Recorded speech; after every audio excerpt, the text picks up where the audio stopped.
What's going on, family? Let me know if y'all can hear me good. Let me know, family. What's up? What's up? Let me know. Hit 1 if you can hear me. Hit 1 if you can hear me.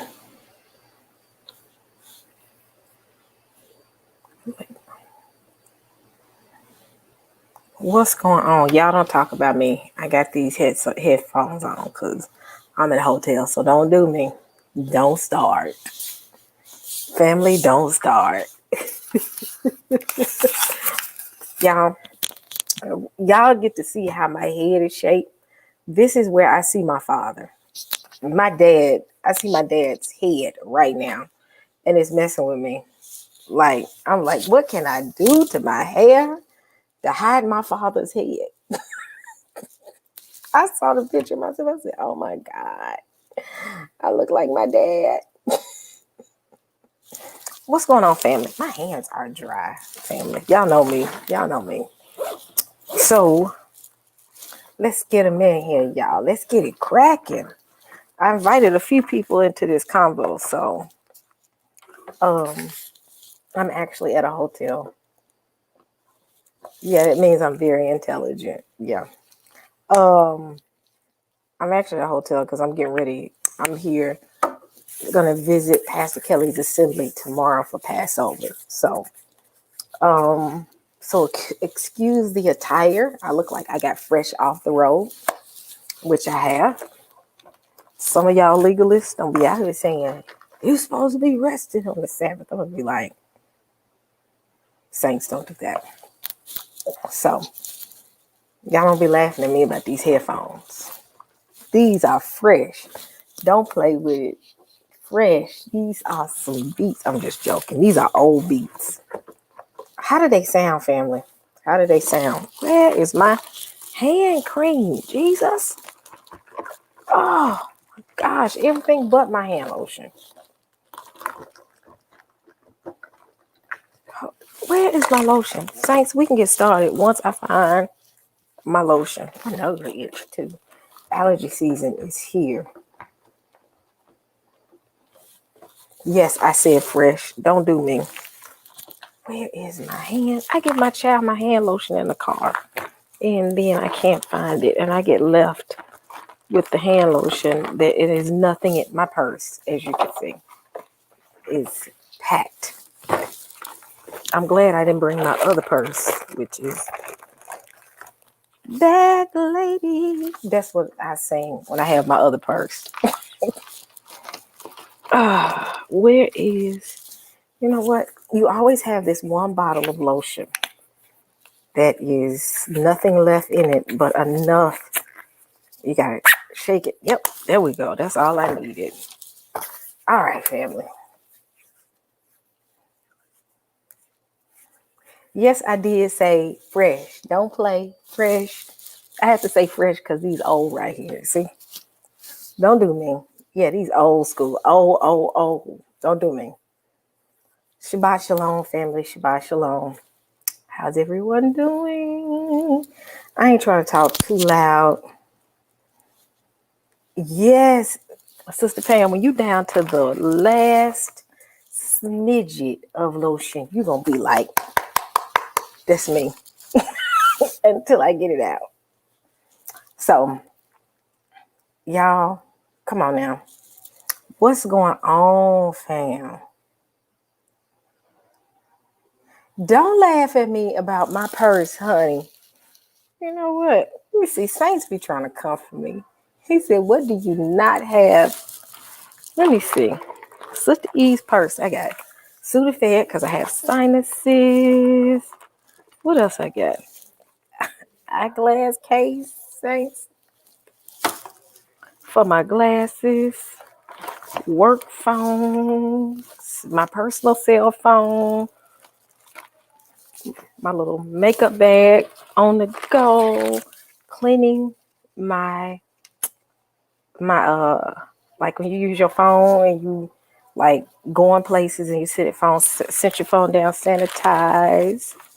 Let's see, what else is in Sister Eve's purse? I always have plenty of hand sanitizer because I'm a germaphobe. Where's my chapstick, Saints? I got 3, 4 things of chapstick in here. 3, 4. Don't play with it. So y'all don't be trying to talk about my purse. It is a little junky, Saints. It is a little junky. Y'all be trying to come for a sister, but y'all not going. You gotta go everywhere with this. And my trusty little, this old school right here. When you have this box right here, that's old school. I've had these beats for, I told you I just found them. They were packed away somewhere and I just found them. I've had these for now. My daughter is 18. I got her when she was 30. I want to say 50. Well, she probably was 15 when I got these. So they old. They about 3, 4 years old. So, but I'm trying to see if Pastor Kelly coming out here because I sent him a message.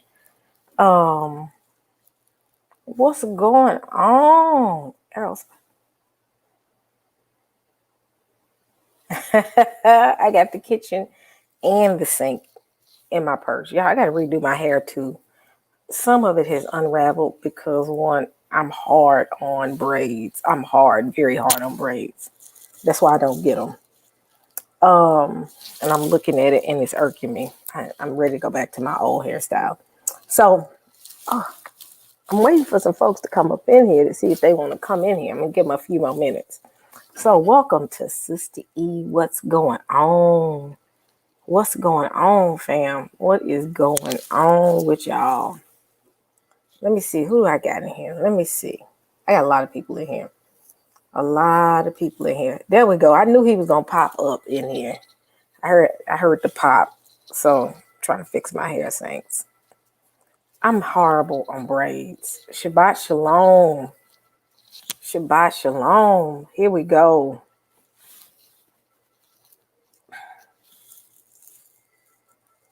What's up?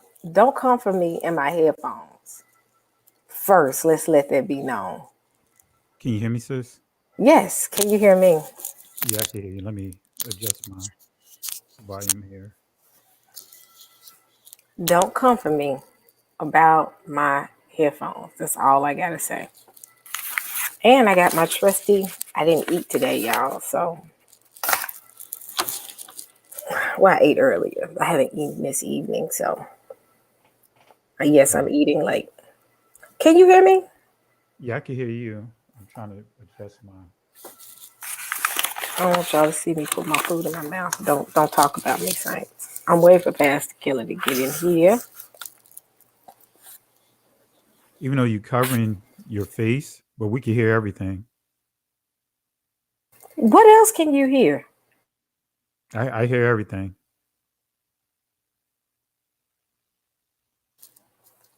You don't hear everything. Don't be, you know what?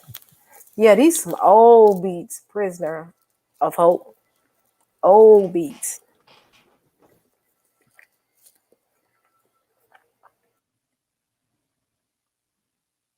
So what's going on? No, my Bluetooth is broke on it, y'all. These are old. The Bluetooth won't work. And I gave up. So what's up, fam?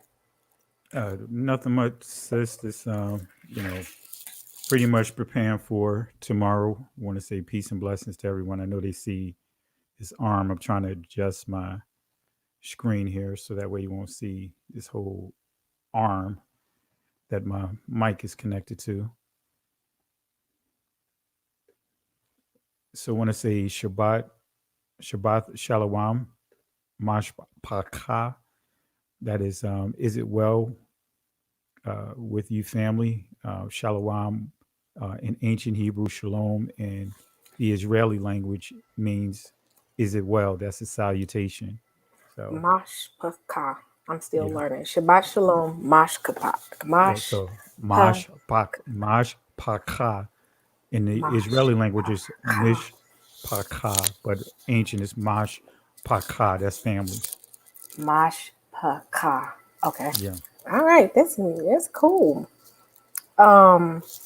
So I wanted to bring you on. I put DMX's passing on there um, only because I kind of wanted to talk about that, but also just want to kind of talk about some of the. I kind of don't want to talk about it because I don't want to give them no shine. They don't deserve any shine. They don't. But sometimes you got to address people for who they are. And the behavior, we got to visit this behavior. Y'all don't fuss. After this, I'm not saying nothing else. We're going back to normal scheduled programming. Say this with me, family. Normal scheduled programming. We're going to start back with our Revelation series next week. But why I have Pastor Kelly on here, today has been interesting. Today has been interesting. First, I think, we got to talk about these folks. We do, right? Bro, we got to. So, the video that was done a couple of days ago, well, yesterday, by, who did the video? And the way they insulted Teo and Dante. And they said some stuff about me. I'm talking about what Brian did. I'm not sure. Because it was forwarded to me, so I really Yeah. haven't had a chance to really watch much of I, it because I how where I'm at, yeah. but I believe it was I think it was I think it was a um boo. A boo Abu. did. Yeah, it Yeah. was Abu and Brother Berean. Yeah. Um I want to talk about DMX and that. And I want to try to kind of tap into this for 1 second and then we'll proceed with the conversation about the passing of DMX. I didn't really watch the video that much. Um, I'm only just warning the family to be leery of what they do. Um, Being honest, Berean is on his last leg, and all of them are on their last leg. And what they're doing is ultimately coming at us to try to regain some momentum. And and that's pretty much it. You know, they need us to shine. So the way they came at Dante and the insults, like they almost made it seem like Dante was illiterate, and what they don't realize, Dante had one of the top books on Judaism on Amazon. Sold far more books than Bishop Mason has Correct. sold. It's still Correct. selling. Correct. But you're absolutely correct on that, and that's what's disappointing about everything is the fact that you know all this foolishness that's been stirred up, and I want to use the term conjured Correct. for a reason because that word conjured, you know, tend to uh, use the in association with demonic, and to see where things are with a group of people that claim to be Bible thumpers and all this other stuff, the stuff that we've witnessed from this group is ridiculous, it's pathetic, it's insulting, and to see where uh, Brother Beran and all these guys seeing where they are right now is nothing but foolishness. All because number one, they're incorrect in everything that they've every attack that they brought against our community. So I said this from the beginning that when they did these initial videos about a year and a half ago, that they want to paint this illiterate narrative about our community. So this is why I didn't want to have any type of dealings with them. That's why I refused to engage these guys. Is because I knew that they did not want to have any dialogue for us in terms of edifying dialogue, with them really wanting to know truth, you know, that type of thing. But it was all about trying to make us look bad, make us give this impression that we are a group of illiterate people. You know, we don't know what we're talking about. We are uneducated. So that's why even from the beginning I didn't want to have anything to do with any of these guys because of what I saw from the very beginning.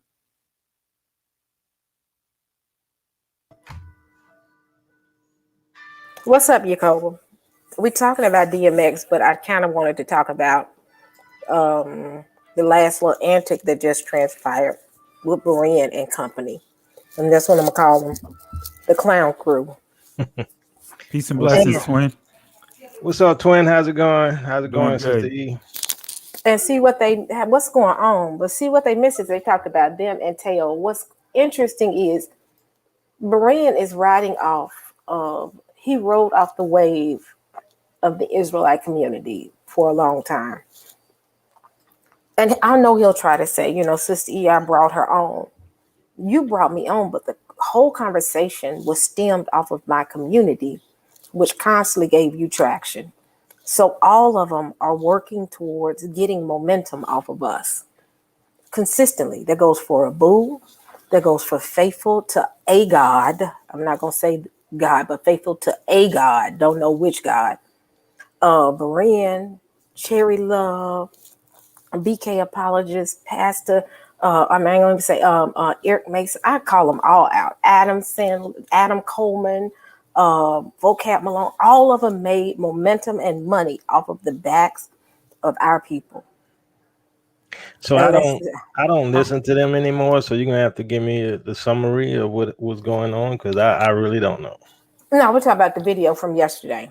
Yeah, I haven't seen it. So I mean, what? I really hadn't seen that much of it. I saw a little bit and how they were insulting Dante and making comments and Yeah, calling him illiterate. but And it's Dante was sickening. his boy at first, right? Correct. So now he all hating because Israel then left him in the wilderness, stuck out there by himself, crying like a Correct. little woman. You Correct. know, I'm like, Berean think he all that in a bag of chips. He ain't nothing but a has been. That's all he is. And remember, he said Majors was his boy. Remember that too? Yep, It looked exactly. like he flipped on him. You know, He's a snake.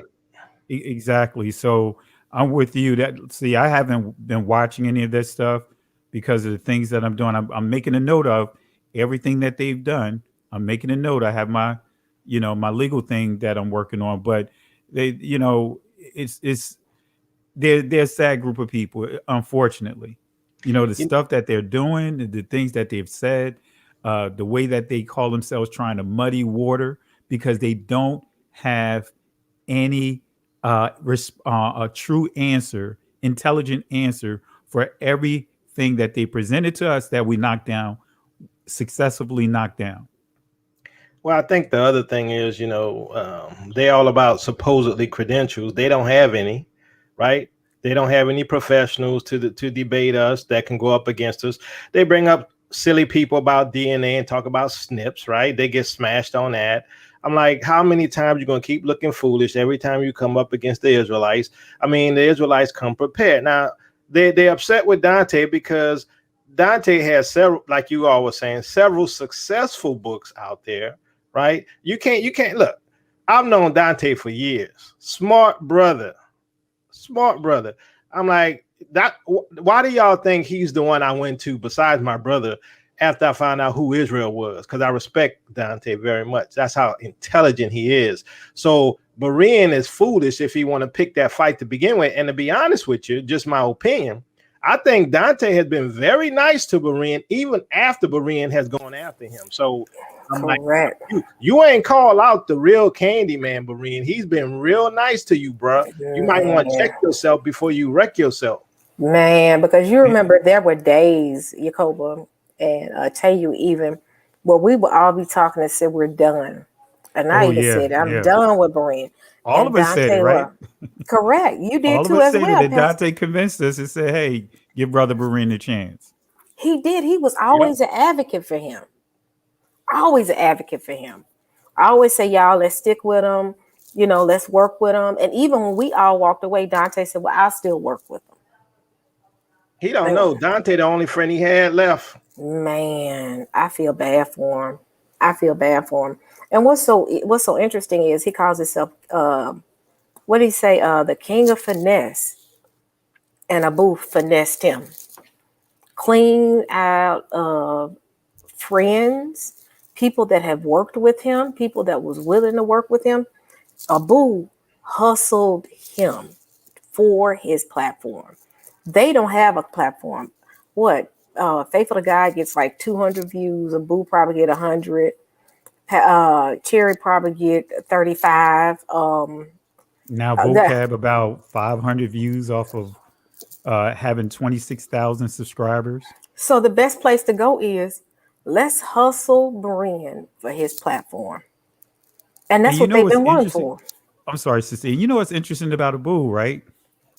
If What? you do the history on him, I'm not going to put a lot of information out there, but Abu, a Roman Catholic Muslim, Syria, right? A Syrian Yeah. who who is have a thing for Assad. You know, when you start really peeling the layers off of Abu, someone that they've never physically met, and you allow him to insert himself, been proven in every single way, every angle from everything he pointed out with the pews. He was wrong in every angle, of the way from trying to debunk, I say Arabic is on it, to saying that it's trying to debunk a professor that they introduced, Garfield introduced, and made himself look silly.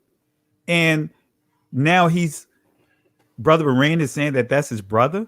You know what I Correct. mean? So it's a Correct. lot of foolishness, and it's so many layers to Abu that many people have not taken the time out to pay attention to, which I have.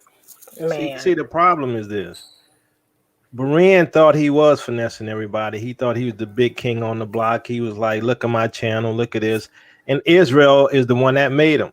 Then he Correct. want to go bite the hand that was feeding him. And then he didn't expect that a lot of Israel was going to say adios. You know what I'm saying? I was going to go in the hood with that one. But, they were saying adios. And guess what? Tickle down on those counts. How many he got? How many he get on a view on a live stream? 100 views at the most on live, right? Correct. And then afterwards, if he lucky, he might break 2,000 views. And then that's probably a few Israelites still straggling on his channel, but there's nothing left. All he has is Mike. That's all he have. Nobody else there want to even come back on his show, right? And Abu, what Abu gonna talk about? The pews, right? I Correct. mean, what else he got? Yeah. Exactly. And go ahead, sister. I didn't want to cut you off. No, I'm good. I was just saying, I was agreeing, now they've segued into something else, which I'm not gonna even say right now, but I mean, they finessed him. Bren got played. I saw the first video that they did when Abu was sympathizing with Bren. And I said, oh, here you go. I said, but I know Bren got enough sense than that, because all they're doing is trying to finesse him for his platform. And see, what they saw were numbers. They saw, man, Bren getting 400 and 500 views in a live. So, man, let me hear. And that was the mindset that they had, because they used to always say it on their show. And I'm sitting here and I'm saying, y'all tried to finesse and get on the platform and don't realize that out of the 500 views he was getting, 400 was our community. 450. 450 was And our Sister folk. Cherry benefited from it too. I normally don't talk about her because you guys know how I am about dealing with the women. All you know what I mean. I But talk about a Sister psycho. Cherry, from the time I've known her, was sitting at 800 and something subscribers forever. Mm-hmm. And got a bump when she went on to his channel. All of them Correct. got bumps by going onto his channel. Correct. And they talked about him like a dog when he was dismissed by Eric Mason, and Eric Mason made a fool out of him. Who stood behind him and stood beside him and said, I got your back. Even when he did me dirty the first go round, I said, I'm going to give him a chance. I And said, you know I'm what I not was going to saying to you too when you was walk talking about away. giving them another chance. I took we had that discussion offline. And remember, he was crying like a little girl, and then Israel was like, "I'm gonna help you out." And then he got all cocky because Israel started blessing him, Yep. right? Yeah. And then all of a sudden, he want to go back to the evil side. I'm like, dude, you don't understand. That channel wasn't you. That channel was Israel. They ain't had nothing to do with you. Nobody was coming to watch you. You barely had any people coming over from the apologists. Israel made you what you are, and then you want to bite the hand that feeds you, and then all of a sudden you crying like a little girl because ain't nobody showing up no more. So now you want to pick a fight. You want to Correct. pick a fight. You want to call out Tail. You want to call out Dante. You want to call out Sister E. You want to call out Pastor Kelly. Guess what? Keep calling us out. Ain't nobody going back. Correct. Because I'm still gonna do what I got to do on my channel. Ain't nobody going on his channel to debate and argue anymore. But the key to it is he got finessed by Abu. Abu is making he called Berean lost. Berean don't even realize he lost everything because of Boo and him. Yep. Well, you know He what? played him. Berean lost everything because of Berean. Yeah. I was gonna say that too. Thank you, Yeah. Jacob. He thought he had all this game. He thought he understood street knowledge. They played you, and it's hilarious. I'm like, wow. And But you like know you what the said, problem is, Sister E? mhm. He think he the only one from the streets. Pastor Kelly, he think he the I'm only one trying to from the tell you, streets. think that he's the only one that got block work, like you eloquently put Jacob in your video.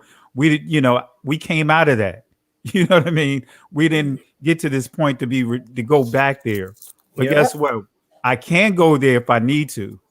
Yep. And it's all by the grace of the Most High that I didn't go completely there and expose stuff that I can expose on all of them. Yep. And what And I guess look, go ahead. I'm I'm sorry. sorry. Go ahead. Go ahead, bro. All I was gonna say is we don't glory in none of that, right? Now he seemed to glory in the fact he'd been in prison. I'm like, I'm sorry, dude, you just not too bright. You know what I'm saying? So I'm like, look, you need to just repent, start over, and humble yourself. That's the way I see it. Because I'm like, all you're gonna get at this point is nothing. That's it. Yep. And that's key. And that's key. And that's why somebody said earmuffs from last night. Cam, don't do me. Don't do my headphones like that. I'm finna rock them. I'm finna All rock you them. gonna post in there beats BEETS. All she needed some old school fur on them. I'm not finna deal If with in the y'all winter today. time. I'm not bothered about y'all. Somebody said, oh, he said his head got swole. I mean, but my thing is this. I'm gonna go back to that point, and I said it this morning. I said, "Wow, Maria, they played you and took your channel."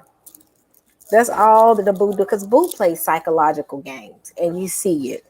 He played mind games, and he's good. He's somewhat good at what he did. Good enough to finesse Brian out of his platform, and I'm like, wow, Remember, he Sister played E? you. That's because he has no content, so he need other people. All Correct. he's gonna do is say, "We got to talk about it. We got to talk about it." Then the next show, we got to talk about it. You got to talk about it, and he never talks about it. So I'm like, "What do you got?" Yep. And Correct. Sister E, remember from the beginning when the whole thing went down with all those videos they made about me. Remember, I told you from the beginning, Abu's angle. Yep. I told you that from the beginning. I said, you even defended him, saying, no, that you said that he didn't know Faithful was going to take his video and do what he did with it. And I told you right from the beginning. I said, no, it's all him. He's fully embedded with this whole foolishness of what they're doing. I said that from right from the beginning.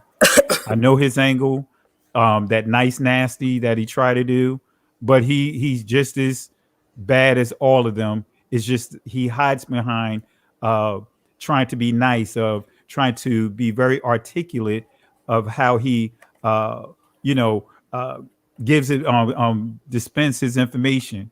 And we know that when you really listen to him, you're here and you'll see that he's no different. Think Correct. about it. He was having the pews as uh his profile image, Yep. with this Arabic writing. Yeah. He purposely did that to insult, Yep. right? Disrespect. It was totally different, total disrespect. Even their own community asks, why is he having that in his backdrop? Correct. So it was straight disrespectful. But I saw that from the beginning.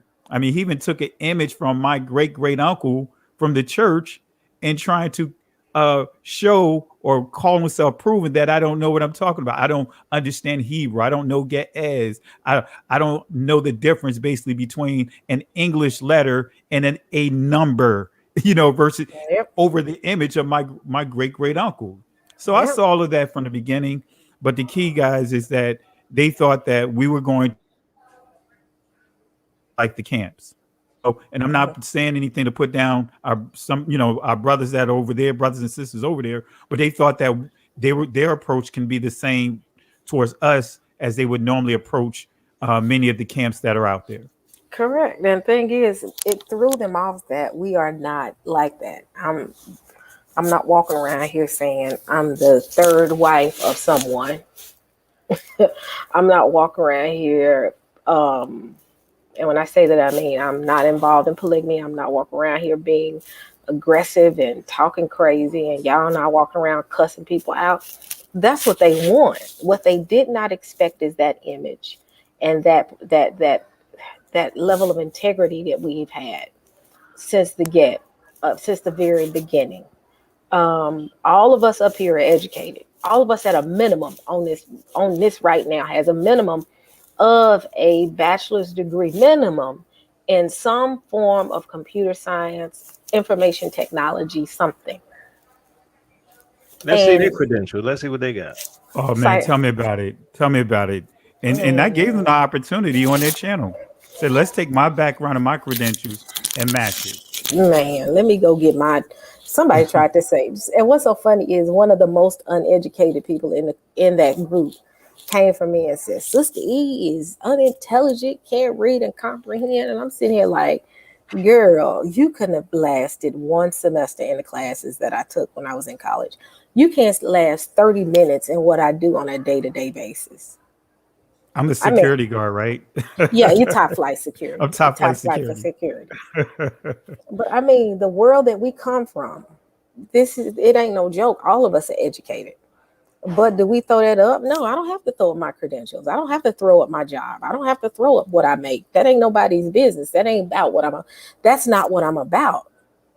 But y'all like to play these. They like to play those games and then coming forward. What I did not like, and the one little thing I saw was when they tried to come for, they tried to come for Teo, and then they tried to come for Dante in this one. And I sat there, and what made me so mad is y'all did not meet them but through me. And Berean used me to be able to get, and I'm not just gonna say me, but get to bring them on. Because the thing is, Jacoba was not gonna come on Berean's platform. Period. In fact, when I first started getting on Berean's platform, Jacoba would message me and ask me questions of what do you mean by this? What do you mean by that? Jacoba got mad at me once and blocked me. But you remember that? What, I blocked you? You remember when you got mad at me, unfriended me? No, I'm just I joking. wouldn't be surprised, but I don't remember. We got to arguing a couple times. No, I'm just playing. I love my brother. I love my brother with all my heart. I think she liked to beat me up, Pastor Kelly. I do like that. I like giving Jacoba the blues. I don't like doing Tay you wrong, but I like to give Jacoba the blues. That makes my day. But no, but I think that's what they're mad about, because regardless of how they came at us, we still came together and we unified. And they don't like that. They wanted us to argue. The whole purpose of everything that Abu has done, Abu has that mindset of create chaos. He has a chaos mentality. Go in, create tension, cause them to fight amongst each other, and then walk away. We see that in nations. They do that in countries where they go into these African nations and they cause people to fight amongst each other and war amongst each other and then walk away. He has that same strategy. Well, he wanted our attention. He got it. Oh, yeah, he got it. Now I know some of my listeners are gonna be like, Jacoba, I thought you wasn't gonna say nothing no more. Okay, I'm done. That was my fault, y'all. That's Sister E. Sister E. How they say? Every time I try to pull away, they pull me back in. Some of that is Sister E fault, because I'd be like, "Come on, Jacoba, let's It is go." Sister E fault, y'all. Y'all need to beat her up, not me. Sister But I'm still tripping though that they went at Dante though. Man, But it shows Yeah. no honor whatsoever. man. And of all people, you go at Dante. Dante blessed him so much to the Yep. You point. know, and you know that Dante is not going to pull back. We pull back, but Dante is not going to pull back. I But guess don't. what? Dante still give Berean some room. I'm Yeah. like, I mean, Dante has not gone after Berean like he could, right? I'm Ooh, like, Berean just don't get it. He he don't really get it. don't. He didn't messed up in my opinion, but Dante still haven't gone after him like he could. Yeah. Correct. And that's what's so funny. He still Don. He ain't seen Candyman. Candyman ain't out yet. Yeah, and Candyman ain't come out yet. I don't think he want that though. I think he needs to dial it back. I think the lad they need to. When I saw that, I said, Abu is now trying to make Berean war with Dante. That's what he's trying to do. They're literally trying to make Berean war with Dante. They don't care nothing about Berean. When Berean was broke, didn't have money, didn't have food to eat, didn't have anything, guess who was there to see to his every need? Israelite community. Yep. His come up was based off of us. Them apologists dumped him so quick. Man. And And they still how don't they dump doing him. for him now? They're not blessing him too much like Israel was blessing him. Oh That's no. right. That's right. No. No. And I don't watch too many mafia movies. They're gonna go ahead and work with the person that they don't like. But when they done using them, what do? They kick them to the side. But And see, that's the what they're thing gonna do. is, they kept saying how Berean, you are Israelite. You giving too much credit to them Israelites. You were moving away from the apologist, so he felt that pressure and he had to do something. He said, I felt some kind of way, right? He had to go ahead and do that, and he realized now. I know it's too late now, but he realized he made a mistake. Now he's trying to get some shine back because his viewership has gone down. I'm like, there's Man. nothing on that channel that anyone want to listen to. How many times you gonna put Mike on there? It's because Berean ain't got no doctrine himself. He don't Yeah. know no word, so he got to bring Mike on there. I'm like, come on, dude. What about you? Hey. You keep telling us all this stuff you know. Come on, let's hear Berean quote from the Bible. That's all I've been hearing. That Berean got a Bible sitting right next to him, and that's where it's been sitting with dust on it. Oh. See, we're gonna stop. We're gonna be nice. Sister E. Teo is not gonna call me and say, Sister E, I thought we said we was done fighting. Now you got no, I'm just joking. No, we're not fighting. We're just having a Don't. discussion. No, I'm messing with your Cobra. He just wanted some attention, so I'm giving it to him. Yep. But I just didn't I felt some kind of way. I was like, now all of us, I know we all done with them. But when I saw that he allowed them to come for Dante, when Dante has done nothing but bless him. People don't realize that Dante has he's a very good-hearted person. Very, I ain't gonna say most people know that, but he's so straight to the point. Straight to the point that people are looking at him like he's harsh. Actually, Dante is, he has a good spirit. He has a good heart, very good heart. And he blesses a lot of people. He really does. And people don't see that. And especially Berean. Especially Berean. And for Berean, I don't care if Berean doesn't like anything we're doing. That's fine. But you don't attack someone who is consistently blessing you and try to speak good of you when the rest of us are done with you. Yep. See, the thing I like about Dante is he's real, right? Correct. Yeah. What you see is what you get. I respect anybody who's that way, right? Correct. That's why I didn't, Berean, I was trying to give him a chance, but he's a snake, and that's all I can say. I have nothing good to say about the brother no more. Correct. Yeah. Correct. Yeah. Correct. I just did not like that. And that did something to me. And this morning I had put something in our group chat that I was just like, Dante, of all people. That's why I'm just like, of all people, him. That shows that he's only loyal to himself. He's not even loyal to Mike. Mike is on borrowed time. Yeah, Mike gonna find out. Oh, yes. Just be on Berean for a little while. You'll find out. Mm-hmm. Think about it. Berean has recycled more people on his channel. Now it's me. Thomas is gone. Entire Sunday seminary is just, you allow people come in and tear it up, and that's gone. And it's like, you're here now, Berean. And the thing is, he's mad at me because I said something on my live saying, Berean, be careful of the snakes. He took it as, Sister E's taking their sides. I'm telling you, be careful of the snakes. Because Abu is a snake beyond all snakes. He's a the devil. I do not care for Abu, and I don't care if he is watching. He is very crafty. You have to be careful with him. He's dishonest. He is very he you can't I've never trusted Abu. And we're And gonna in the talk word, about faithful. Faithful is just, I'm not even gonna get into that, but and in the words of my uncle, Bishop Jerry Carr, that passed away almost 2 years ago, uh, he would use the word fruit booties for all of them.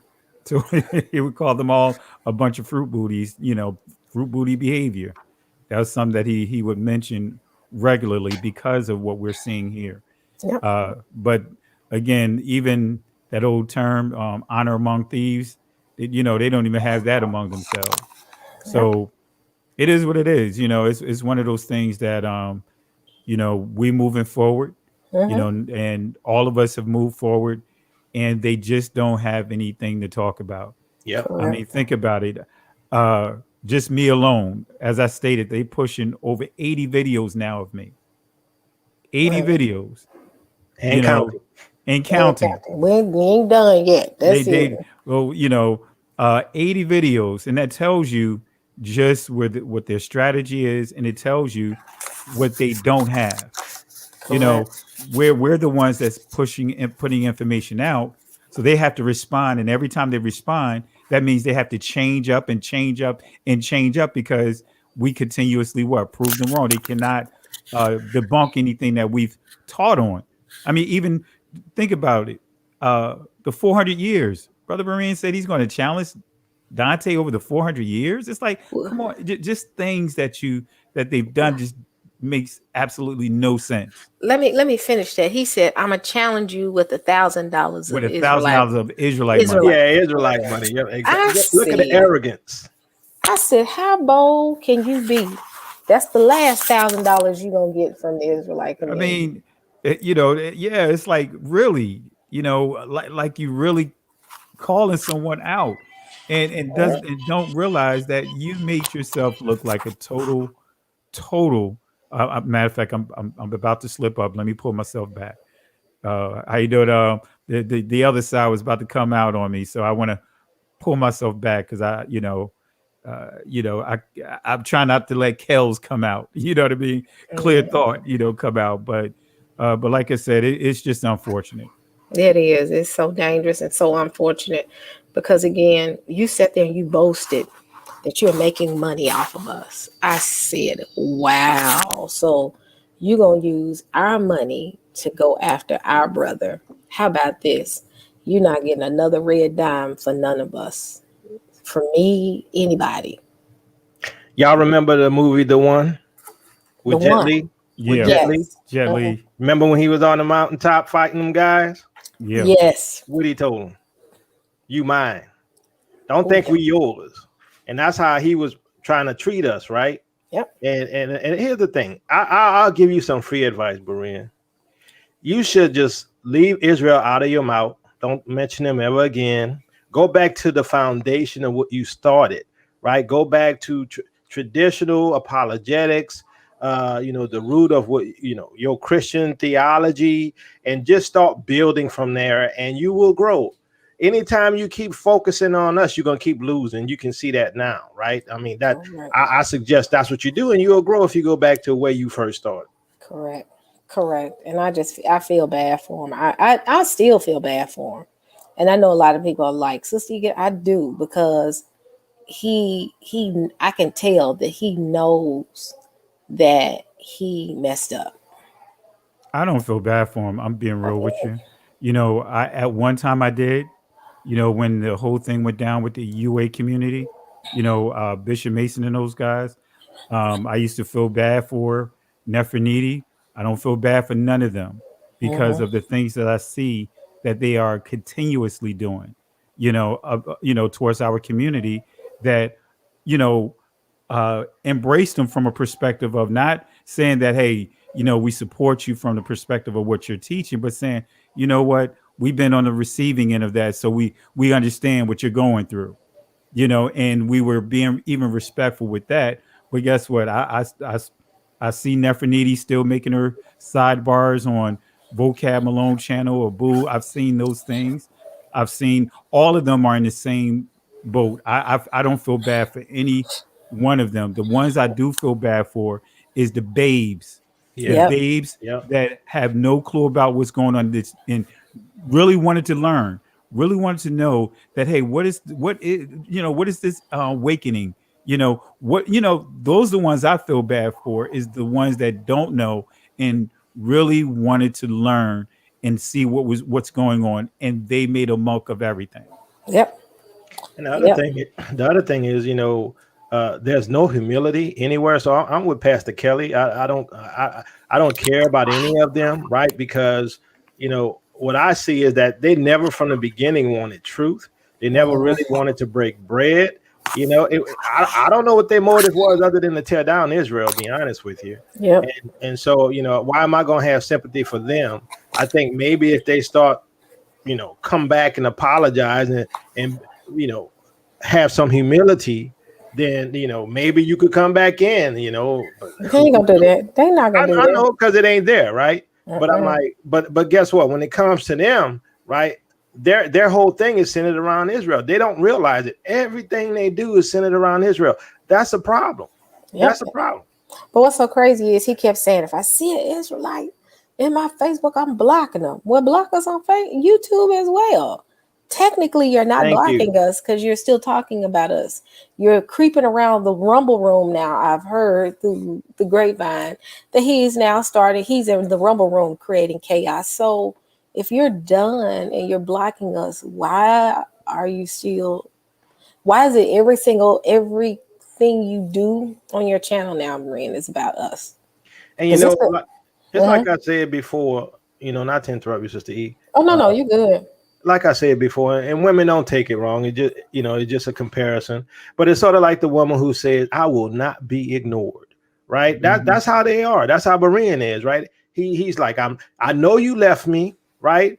You left me and you closed the door. You took your key away from me. Right? But I will not be ignored. And that's how he is. He's like, I'm not gonna be ignored. Y'all can't get rid of me because I need y'all. That's what he really saying. Just like that woman, I need you. Right, but he don't want to admit it. Sister Benita combined with and and when I think about what you just said, Nicole, it makes me think about Whitney Houston. Don't walk away from me. Yeah, That's what because that's the thing is that one thing people behave can get out of character when when they deal with rejection, especially when they don't expect to be rejected. I've seen that. If you notice, even since you think about early on with a boo, remember I was ignoring them. I didn't respond to any of that stuff after that one video that we did on your channel. I wasn't responding, and what they were behaving that same way. Oh, you going he's saying that he don't want to talk to us no more. And they made a video about that. So rejection. Correct. It's I'm upset because I can't have y'all on my channel anymore and my numbers dropped. I mean, I've never seen his numbers this low before. Even back when we were all doing lives together with Sunday Seminary, I have never seen his numbers like this. And you can tell where a lot of his support came from. no matter how Yep. much I'm sorry, Sister E. No, No, no. Go. no matter how much they keep saying, we keep making it about race. Be honest with you, the average person who has listened to us know it's not about race, and the average Christian who listened to us, they know that the Christian apologists have lost every quote unquote debate. And so, they're not foolish, right? They know that there's a problem there. Now, some of them just don't want to admit it because they have a problem with us being Israel. I mean, that's just a spiritual thing. But to be honest, I mean, people aren't dumb, right? And they understand that they've been manipulated, they've been finessed, and they've been lied to by Berean and others on that channel. And guess what? That's why his count is so low. Some of them came over here because I've got an email or two from people who came over to our side, right? So I'm like, okay, well, what's happening to all those people who were there? Well, some of them Israelites and some of them still Christian, but ain't following them anymore because they know they're nothing but liars because they have not come with any receipts. And Yep. I've had several from that community reach out to me offline, thanking me, literally thanking me for not stooping to their level.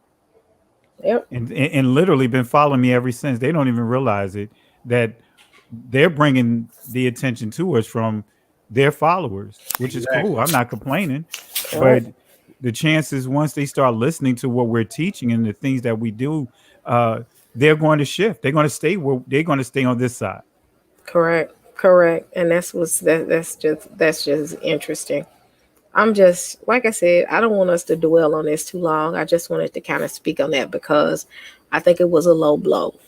How he Dante, even with what's going on, Dante has tried his best to not address Berean and leave Berean out of it, even now. And I think when he did this, and I think a couple of times, I think just here recently, he started coming at Dante, and Dante's been responding because what Dante's thing is, if you don't say my name, I'm not gonna bother you. But when you say his name, he gonna say something. And see, the thing is, I can tell Dante has given him an opportunity to stop. And he just More kept than out. one. More than one. Yes. Yeah, yeah. It's the first time they call his name. Dante, like, I got you. Yeah.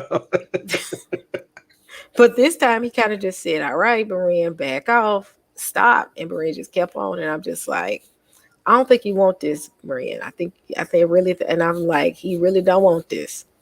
And he did it again. And I think now Dante is at a point like, let me smack you a little bit to let you know to stop. Yeah, that's like But on the show that Dante did today. Berean came in there. All right, Dante, destroy me then. Come and destroy me. I'm like, dude, you the one on his channel. You started it all. It wouldn't have been all that if you kept your mouth shut. And then correct. guess Video, what? I And gotta Dante listen was to still it. nice. I gotta listen to it. I didn't even know he did something today. He got bold, was in the chat. I said, Yep. whoa, Berean, for real?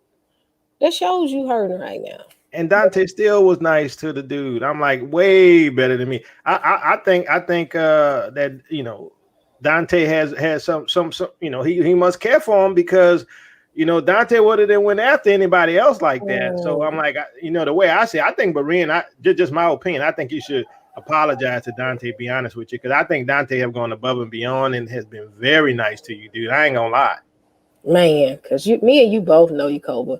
He could have said Don and didn't finish it. Dante would have been like, you said my name. I got to deal Yep. with you. Dante don't pull back like that. Dante, they can say his name one time, even by accident. Yep. You're going to see the Candyman symbol come up and you just like, uh-oh, here we go. Never once. I ain't even seen him do a Candyman symbol when it comes to Berean. Like, how he'll say something in the chat or do something. I've yet to see a Candyman thing come up. Yeah, I think he giving Berean room to repent. Yep. But if Dante gets to that point where he's done, I don't think he wants that smoke from Dante. I think he needs to stop. And the only reason I'm saying is because I know when Dante goes there, he gonna embarrass him really bad. And the thing is, they still haven't gotten over the debate. I'm gonna say the main reason they upset and really upset with Dante made that golden boy look bad. He made vocab look horrible, really bad. He made vocab look really bad with that debate a couple of months ago, and they haven't recovered from that yet. They have not recovered from that. But Sister E, what debate have they won against us? No, Really. I mean, the one of the worst ones was the snip. I mean, he shows his DNA, proving that he's connected to Israel, and then the source that he called himself using to debunk the limbers is actually supporting. You know what I mean? I think it was Yacoba, or either you or Teo said to him, did you read the rest of your document? Yeah, exactly. I mean, that is like, what else can you do from there? I mean, where else can you go from there? You just say, hey, you know what? Just let it go. It's ugly. And then when he would have those shows and he'll have all of us and all of them on, and it would be ugly. And it's just like, why do you do this to them? Every time you do this, it does not work for them. You know, and again, he just got caught up in Abu's finesse and faithful to God's finesse, and now he in a bad position. You know, you got what I think another thing that sickened me the most was when they had the lady Miss Benita up there. Yeah. And she was very pleasant. She's a little bit older than us. In fact, I've had conversations with her, and she after the fact, when Bria had her up there, she has the most sweetest spirit, and she has children that are my age. So she's technically old enough to be my mother, and old enough to be Cherry's mother. And when they brought her up there, and how Mike Holloway and Cherry and Berean disrespected her, that's when I just really said, I'm done, because she's innocent. And y'all went and got this woman, and she innocently tried to explain to them her stance and what she believes in and why people like us are turning away from some of this. And she wasn't attacking anyone. She had the patience when she dealt with Job, when she dealt with Cherry. And then Cherry ended it by calling her a fool. This lady is old enough to be your mother. That's when I knew then. I said, oh, this clown show I'm definitely done with. Definitely. I think that day was when I was a Patreon for Brian, and I unsubscribed from his Patreon. I totally unfriended him, because that woman right there she was very genuine. And I've talked to her since So, then. Sister E, I haven't seen that one. She was an Israelite defending the Israelite position? Oh, yes. Okay. And what's the And they gave her ad hominem attacks. Oh, yes, but the thing is, she's very smart, though. Very intelligent woman. She graduated from the same environments that they came from. She used to be evangelical, and she came out of it and understand who she was, and understood. She kept saying, you all love doctrine and not the Bible. And that's what she kept saying. She said, get away from man's doctrine and focus on the Bible. And that's all she was saying. And truth be told, they don't even love doctrine, because what doctrine have we really heard from them? Yep. This lady right here. And the thing is, when she left and they called her a fool, I said, I'm done. And the next day I reached out to her and I said, that's crazy. And then found out from her and a couple other people have been pinging Berean saying they wanted to get in contact when Berean ain't even said that. I said, this dude is, I can't take him anymore. And I'm just like, I'm totally done. But he's where he is for a reason.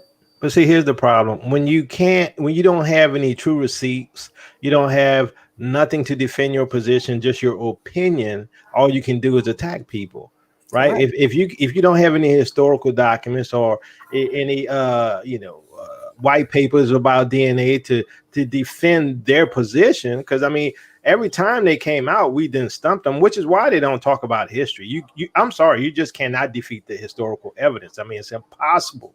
It's too much, right? And so all you can do is call people names, and that's what they do. And that's why they call us names, and they call us Judaizers, and they call us all of these things, talking about it ain't about skin color. Y'all should concentrate on the gospel. Yeah, and ignore 99% of the rest of the Bible. You know, I mean, we just reading Genesis to Revelation, and y'all just happen to want to ignore a whole section. You know, and I'm like, that's a problem. And guess what? They're being revealed for who they are, because who does that? It's the enemy. Who rejects the Most High's word? It's the enemy, right? Yeah, absolutely. And it's some of the stuff that they've said. If we would have said it, they would have additional videos on it. I mean, referring to the resurrection as an idiom, stating that the Last Supper had nothing to do with Passover. Remember that? Who said that? Elder Mike. Really? Remember that, Sister E?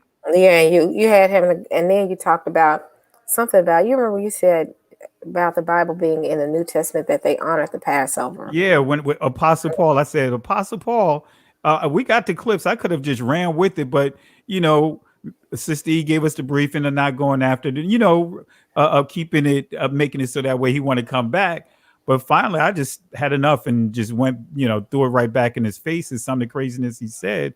But he literally said when he started making up stuff, with Paul, I brought up, I said, hey, Paul, uh, you know, in agreement with him, said Paul said Christ is the Passover lamb. But then Mike was like, yeah, that's right. And as soon as I said, and he said, let us honor the feast, and he starts stuttering and then he starts saying, and then ultimately say, oh yeah, you had the goodwill feast, you have this feast. It's like, whoa, what? Wait a minute, Mike, the good, you making up stuff. That's not even in the scriptures.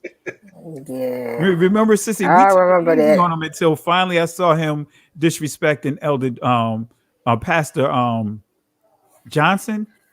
Is that Pastor Yeah, Johnson? Yeah, down yeah. in Florida. And I was like, no, you know what? I'm gonna call him out. I mean, literally, he said that Paul was teaching a whole different feast. He said that the Passover had nothing to do with the Last Supper, literally. And I had to go to the scripture and show him. And what did he say after that? He just brushed it off. He said, "Oh, okay, yeah, you're right. It's connect." But then, but we're, how you talk, but we're supposed to do this every day. He wasn't talking about the Passover. He said, each time you do this, then you do that. Wait a minute, he's talking about each time you honor the Passover. No, Exactly, each time you exactly. do this. No, the Passover is not a whole communion. I even had to point it out to him. I said even in the church. I said the primary tenet within the Catholic Church and Christianity is the Eucharist and the communion. And that's basic foundational stuff. And he did not know that. Am I right, Sister E? You're And we right. got it on camera. He did not know that. Yeah, he just Mike, bless his little heart. Bless his heart, cause he didn't got pulled into something. He can't hold his own. I'm just gonna be honest. He gets to stuttering when things get confused, and he starts hooping like he at somebody's Baptist church. I just be like, stop hooping, Mike. Just answer the question. You know what? Uh, If you seek in truth, you're gonna come to the truth. If you're not seeking truth, you're not gonna come to the truth. You're gonna hold to your dogma, and that's what we see with everybody over there. And I'm like, come on, y'all claim to love the Messiah, right? So let's go after the truth. Let's be honest with the text. You know, man, that's what I like about Pastor Kelly. We may not agree on everything, but he's honest. You know what I'm saying? And his agenda is truth. And I'm like, how come we can't do that? See, we can build there, right? If everybody's seeking truth and we trying to learn, we can build there. correct. You And we see? don't have to all agree on the same things. Exactly. But we got to be open and willing, and that's key. And I think that's where we are, and that's where they did not want us to be, to a place where, you know what, we don't agree, but we can work together and learn amongst each other. I was trying to find Mike's favorite phrase, and I'll say it in a minute. But when he get confused and thrown off, because he loves to say, what did he say? Put away the bondwoman and her son. Oh yeah. Oh, I, That's his favorite phrase. But I I thought you mean, was getting ready to say from school days. Do y'all want me to lose my job? You know that the coach. Well, for me to be honest, I think Mike is the only one that's hope for, in my opinion. You know what I'm yeah. saying? Out of all of Yeah. them, so Yeah, I know I was supposed to be talking about DMX passing. I got thrown off. I had to deal with this and talk about it because, I don't like them coming for my brothers. When so they let come me for ask my you that. brothers, I get a little bothered by that. Let me ask you a question about that, because I didn't watch the video, but they had what was is DMX in heaven or something like that was the title, right? I saw that. I didn't even And look I'm at it. like, how do you even ask that question? You're not God. Correct. You know what I'm saying? I'm like, that the arrogance to even just debate that whole issue, move on and live your life, because you don't know where he's at. I mean, we could have our opinion, but only the Most High. Like I always say, that's above my pay grade. I don't go there. I think it's arrogant to even try to even talk about something like that. Yeah, I'm totally in agreement with you because when you really understand the history, what DMX had to deal with, because many would, even right now, default to the addiction that he struggled with, right? And when you really know the history behind him, he was 14 years old and a 30-year-old guy that supposedly been someone that's watching over him introduced him to hip hop, and gave him a blunt to try for the first time. Up at that point, he made it clear that he never touched any drugs. But this adult that's twice his age, you know, egged him on to try smoking a blunt for the first time. Little did he know it was laced. Wow. And when you see that, it's like, wow, and so it's a lot of things that many don't, the moving parts that many don't understand about what happened with him. And even with if you go back, look it up, about 15 years ago, right? DMX made it clear. I remember he did a thing on Def Jam Comedy, made it clear that the difference between him, he's not what he said, an industry artist, but an artist who's in the industry, and that no one is going to control him. And and if you really pay attention, he started talking about the things that they were trying to get him to do that he refused to do. Yeah. And suddenly, all of a sudden, when he would get into trouble, now you got media coming into the courtrooms at 9. To the, what you call it, the what do you call it? The magistrate at 1 and 2 o'clock in the morning. Normally they won't even let media in there, but they let them in there so that way they can see him to embarrass him. It's a number of things similar to what Cat Williams went through when he refused to, cross that line of that point of no return. Yep. David Chappelle, he refused to cross that point of no return. Quite a few, and they got blacklisted. And DMX, when you look at it, he got blacklisted. They were doing everything to taint him. I'm not saying that he didn't bring some things on himself, but in the end, even with the media stating that he had a drug overdose, where there's not a single medical report coming out of the hospital stating that. Exactly. Yeah. And the thing that gets me about DMX, what I saw in him was a guy, in my opinion, who loved the Lord and who was struggling with a bondage. And he was looking for the day of his deliverance from that bondage. And he was pressing in. That's what I saw with DMX. That's right. He was struggling the whole time, but his heart was for God. That's why I believe we're going to see him in the kingdom. But like I say, it ain't my place, but that's just my opinion. Look, King David, right? We have to be, if we are real about King David was a womanizer. Remember they had to test to see if David was still alive or not by sending a young woman to get into the bed with him to see if he's still alive. Yeah. So I'm with you, Yakoba. I mean, DMX, when you listen to him and you listen to a lot of the other rappers in the entertainment industry, they would tell you he brought them to the Most High.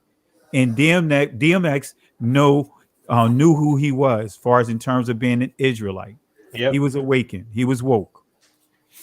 Yep, he was, and it's just, I think it's one of the ones in the industry that when I found out about it, it kind of threw me off. Because I was actually sitting in the Volkswagen dealership, and I was sitting there, and the lady was talking to me, and she didn't look like me, but she was talking to me, and she said, "Oh my gosh, DMX passed away," and she took it hard too. And I said, "Wow, he touched a lot of people." Because towards the end, it seemed like he was getting closer and closer and closer to God. And you saw it. And I was like, wow. Even in his music, you would hear him say some stuff in reference to his soul and the Bible, and it would mess you up. And that kind of threw me off. And it's not too many rappers I used to listen to. DMX actually was one of them. DMX was no joke first. DMX, no joke. Let me ask y'all a question. I want to get y'all opinion on this. So we have all of these entertainers, you have a lot of them who recognize that they are Israel, but other than saying that they're Israel, there's nothing else that they do. Is my opinion, especially seeing the time that we're living in. And I don't know if they have eyes to see and ears to hear, other than knowing that they're Israel, that they really should move away from this industry, right? I mean, they got enough money, they could go live large in Africa, right? And they can help their people relocate or whatever God tell them to do. I ain't telling them what to do. But I'm just saying that if you attach yourself to this system that is going down, right, and you still a part of it, you might go down with it. And just like, listening to them about lollipops, right? I'm like, I think all of them people who supposedly understand who they are, I don't know if they understand who Father Yah is or Yeshua, which is the main problem. I mean, because you can know you Israel all day and bust hell wide open. And that's what I'm saying. I'm not seeing too many, like for me, at least for DMX, I saw him pursuing righteousness, even though he was struggling and had his bondage. That's what I saw with him. But I don't see that with these other guys. Now, some of them real quiet, but, what's y'all thoughts on it? I think it's hard for them to leave the industry simply because when you're in, you in. They got something on you, or I think people are tied to it, and they can't just disconnect. I think once you in, you're in. Plain and simple. And I think when If I you get was out, in, I wouldn't be in. I think that I think they've done some stuff to the point that if they were to leave, they would embarrass the person. Like the person's, like Oh, every single you person. mean they saw Professor Ogilvy? Yes, pretty Well, much. even to that point, and I will tell you because I used to be in the industry, believe it or not, and I walked away from it because I could tell you some stories that will make your mouth drop. But when you look at, for example, DMX, and many were questioning. For example, he was Bobby Brown's Tenderoni single, right? Oh yeah. And a week later, he has not one but three heart attacks. But even his family shared that the reason why he did that was because of traveling. He was getting engagements to travel to perform. So when you think about guys like that, and what do they have to fall back on? He's been in and out of jail all his life, for the most part. Uh, the industry is all that he knew. So what do they do? How do they navigate? And a lot of the monies that he used to have don't have. A lot of predators, managers, industry doing all kinds of things to, take that money away from him, wiggle that money away from. So it's just so many different things. So with him and others like him, is where do they go to from there? And I think one of the saddest stories, um, a friend of mine, old friend of mine, it was a group called the Black Flames, and I'm not going to just give too much information on them, but living in the basement of his mother's house with platinum plaques on the wall, but living in the basement, broke. Another friend of mine went to school with Lords of the Underground. I'm not sure if you guys remember them. You know, guess what? At that time when I saw them, I'm not sure where they are now. Broke, didn't have nothing to fall back on because all they put everything into that. And so when uh, that money ran out, because many of them didn't understand the game about publishing, many didn't understand that. So they didn't have anything else to fall back to. But me, in the midst of that, I was still developing my skill set, my career. I was working for KPMG. I was working for Park Davis and all those things, and in conjunction with what we would do when we would go out performing and doing all those different things. So that's where I think that a lot of them are kind of maybe feel like they're forced into a box to where though they don't know how to come out of. I'm not saying that they can't, but I believe that's the case because even then, going back to DMX, most artists, and many people don't know this, most artists do not make any money until after their second album, if it's successful, right? So they have to depend on performances, concerts. They have to depend on that. That's where they make their money. And if they're not doing any concerts, they don't make any money. That money that they do make, let's just say if it go platinum, what the record company will do, they'll take that money, of course, pay off their budget, but then they'll pay for the other artists that may have flopped, to make up the cost in that. So it's so many layers to it, and many of them don't. I mean, have money and was able to be very prosperous, and still won't let go of that system. Man, that's interesting that you said that. What artist had, and I gotta ask, I think my daughter said this, or either you probably said something about this, Pastor Kelly. It was an artist that came out with an album, and the album, the first one was good, but he held back his best songs for his second album. And his second album hit, and I can't remember who it is. But they do that. They make them push, and they are so excited that when you look at music, a lot of the times the artists, their first album are things that they've worked on for years and they've sang for years. So when they finally get to put that album out, it's so good to the point that you just like, man, this is good. And then by the time they get to their second album, sometimes they don't have anything, because their second album is usually trying to hurry up and piece some stuff together. I think this particular artist, though, and I got to ask my daughter, who was it?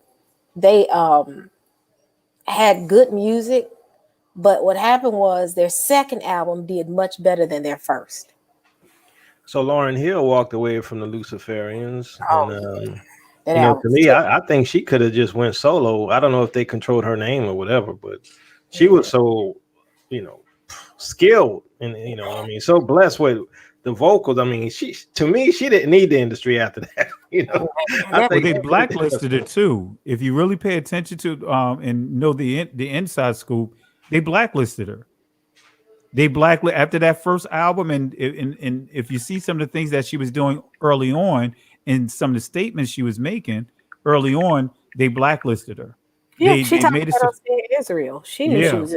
They never said why they blacklisted her, right? Never said why, but that's why, because she was teaching identity.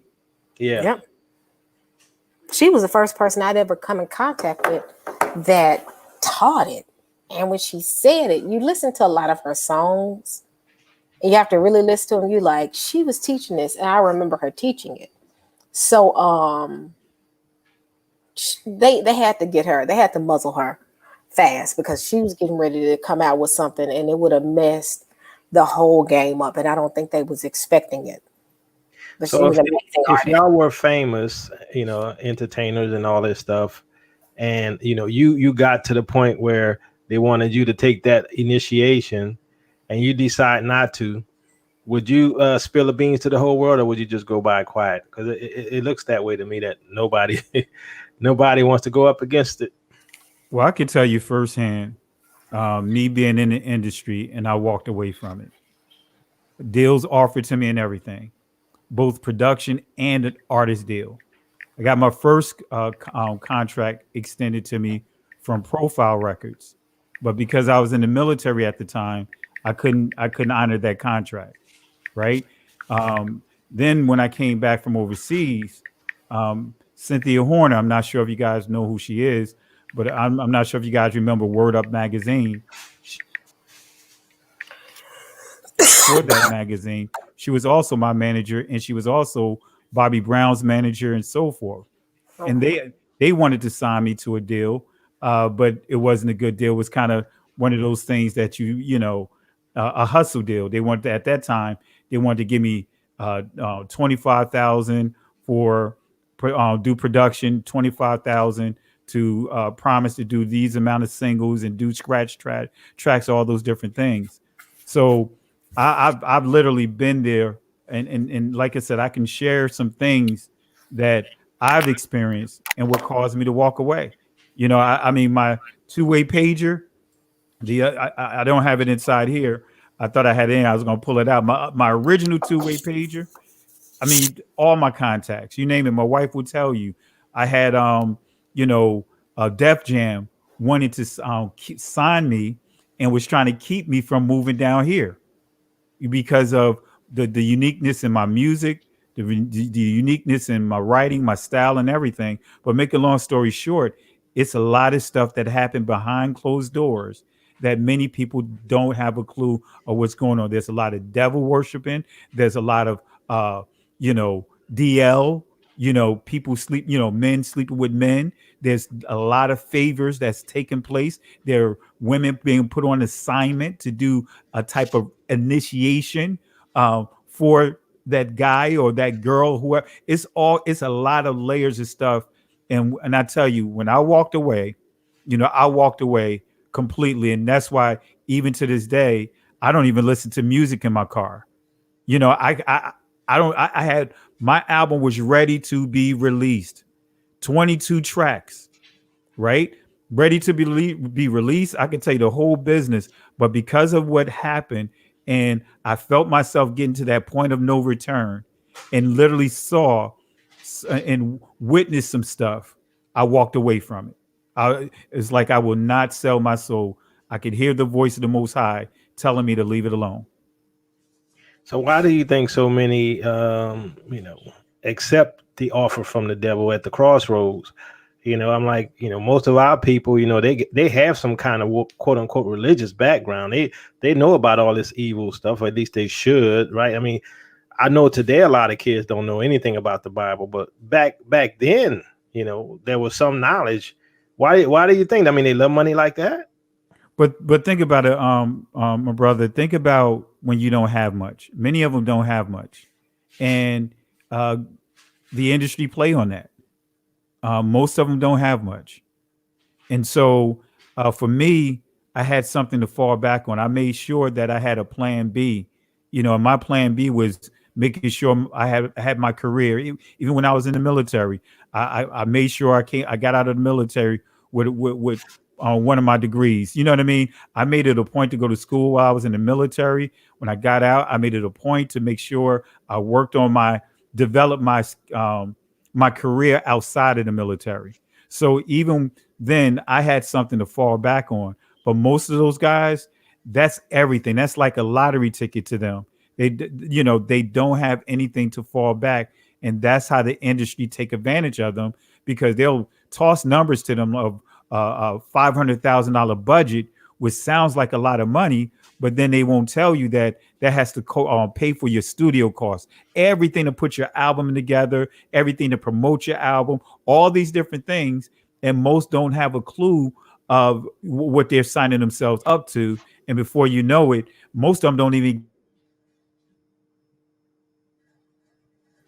get to Okay, he freezing up, and it's funny. actually many of them that record don't even make it to putting that album into production.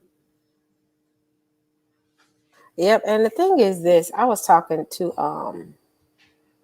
my daughter because she's into music, and she's more so into the songwriting part of it, and she's even like, it's a concern even for some of them.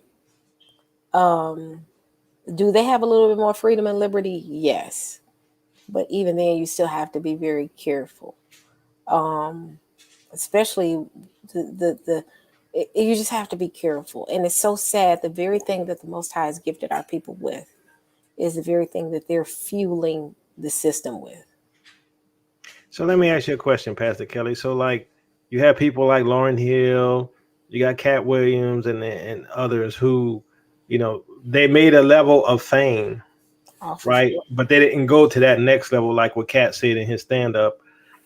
So is it for some, they don't have to like sell a soul when they first sign that deal, and they don't really know what's going on in the back rooms, or do they just sort of stay away from the dirt and just handle it as a business? And then when they want to go to the next level is when they be like, okay, well, you gotta sign with blood or else. Well, it's very subtle. It's very subtle. I tell you, and I could, like I said, even speaking on my experience, it's subtle. You don't even realize you're caught up until you're caught up. Does that make sense?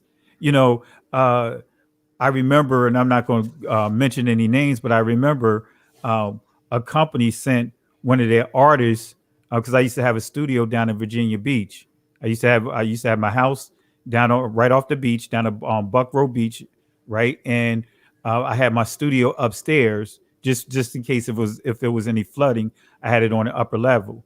But they sent an artist that they wanted to develop, and they wanted me to do some scratch tracks for.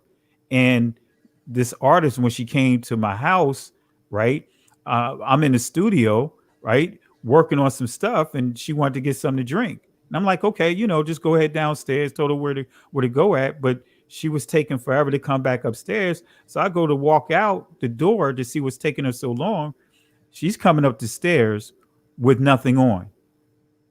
And I'm like, what are you doing? And that's the one thing my grandmother taught me: never mix business with pleasure. I'm like, what are you doing? And she said, this is what I was told I'm supposed to do. So they I wanted to. made her get dressed and put her out of my house. So So, go so ahead. what you think they were trying to do? I mean, like what? Set you up for, rape or something? I'm like, what was No, going? not rape, but indoctrination. Oh, okay. You'd be surprised on some of the things that how they would approach you with people. You know what I mean? I believe it was more so indoctrination. You know what I mean? If I would have fell for that, you never know what other stuff could have transpired from there. That's how a lot of them get introduced, through women, through drinking, through smoking. A lot of those different things. But for me, I've always had integrity. I could tell you some stories, and Daddy O, I'm in his basement at his studio. You know what I mean? I could tell you some stuff, but the problem is it's done subtle. But the thing about it is, most of those guys that they target are desperate. For me, I wasn't desperate because I still had my career in the process. Here it is. I'm a project manager, but I'm, during the day, but at night I'm doing my music. But some of them literally sell their souls. What's They up with literally, that? yeah. Down here in Richmond, Virginia, you can look it up. About 6 years ago, a guy sacrificed his own friend trying to ensure that he get a record deal. Sacrificed him. Wow. Literally did a ritual on him out in the park, trying to secure a guaranteed record deal. Killed his own friend. So yeah, Where absolutely. again? Where was this again? Out in Richmond, Oh Virginia. wow. Right? This is like 6 years ago. So you're right. Especially with what you see today and what's being pushed, many of them are pledging. They making pledges to behave and connect to certain people and certain things. Wow. Wow. Like the scriptures say, what profit a man to gain the whole world and lose his Lucy soul? Or Soul. what shall a man give in exchange for his soul? Yep.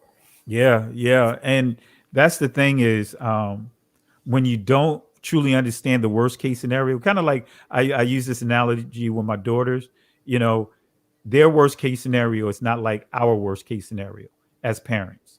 Why? Because like for example, when I was young, um, you know, having to be in by the time the street lights come on, I'm sure you guys remember that. You know, my worst case scenario was if I come in and the street light is on, my grandmother she gonna jack me up. Her and my uncle, they gonna beat me. And I'm gonna get a beating. I'm gonna get a whooping. That was my worst case scenario. But guess what? In my mind, I still enjoyed myself. Well, my grandmother's worst case scenario was when those street lights come on, you have all kinds of perverts and strangers coming out at night. You could be kidnapped. You could be taken into one of these buildings because I grew up in the projects. You could be taken up into one of these abandoned buildings, twisted out, and you name it. Anything can happen to you. Wow. But my worst case scenario was I'll get a beating. You know what I mean? Because I didn't see Yeah. the full picture. But their worst case scenario was different because they saw that the worst case scenario, I could lose my life. Wow. Wow. That is so interesting. It's so interesting how people will do stuff like that just for the sake of money. And then they still end up losing their minds. They can't find any peace. Money doesn't what I've learned is and what I've seen is money doesn't give you peace. Money creates more trouble. If it's not blessed by the Most High, it creates more pain. It creates more chaos. I tell people, I said, the blessing is not the money. The blessing is being able to have the source to bless you. And that's what I look at. Like, I want the source. I don't want the blessing. of the monetary things. So Exactly. And that's one of the things that gets me, with the awakening, is that when you awaken to who you are, you awaken to everything else as well, right? Because I was like, man, we in some trouble. I got to the point, yep, I'm like, we are in trouble. I'm like, as a people, I'm like, man, we are surrounded with enemies on all sides plotting against yep, us and all of this kind of stuff. And I'm like, it's a good thing we at the end of 400, but I'm like, I'm ready to leave out of here, because I'm like, we literally in some trouble. It's sort of like what we see with this whole, tenderoni thing, right? That with the whole world locked down like it is, and I said it on the previous show, and I tell my brother all the time, I said, if the Most High doesn't come and get us, we in some trouble. we definitely. And that's the other thing of waking up. You're like, man, we surrounded with enemies on all sides. And some of the enemies say they are friends. Some of them say they love us. Some of them got that Christianese. Correct. And guess what? Look, all them churches out there telling their people sing the song Tenderoni. Yeah, Man. yeah, yeah. And another thing that I was thinking of too, think about how things have changed. I remember being young and having adults, say get off this corner. You don't need to be out here. You too young for this. You know, Yep. trying to go out, trying to go into the liquor store. Get out of here. You get out. The adults at that time that was out there in the streets, were basically checking us. They knew my grandmother. I know your mother. I know your uncle. I know, but think about how that's changed. To where so the same Yep. people that would normally try to protect you are now the same people that's preying on you. Yep. Yep. The same people that would tell you don't go out there. Now you the same people that's trying to get you to go out there and do their work for them. Yep. Yep. That's key. Man, this is why we have to pray, for our children, and pray for the things that they come in contact with, the things that they even listen to. Because it's even witchcraft in the music. They talk about Lil Nas. Lil Nas is obvious. We talking about the ones that's not obvious. We got to Yeah, pray about. exactly. Look, I You can know, take you to Run DMC. Run DMC, walk this way. You mean preach? You go Run DMC. That's right. You if you get a chance, get Run DMC's song, Walk This Way, and play it backwards. And you will hear Hail Satan. But man, he's supposed to be the preacher man with the collar and everything. Yeah, yeah. that's So even worse. No, that stuff is out there. It's been out there. It's just that as Jacoby, you pointed out, many of this stuff we were just oblivious to. But it's been out there. And I remember when I first heard it, I was, DJing and, had my little DJ set with my 1200s, my Technique 1200s. And, I'm putting a little mixtape together and I'm backspinning Run DMC song, Walk This Way, cause I'm doing my little cuts and everything. And when I backspent and I heard Hail Satan, I'm like, wait a minute, I know I didn't just hear what I heard. And I literally stopped everything I was doing and played it backwards and kept playing it backwards and start seeing other records that had subliminal messages played backwards on it.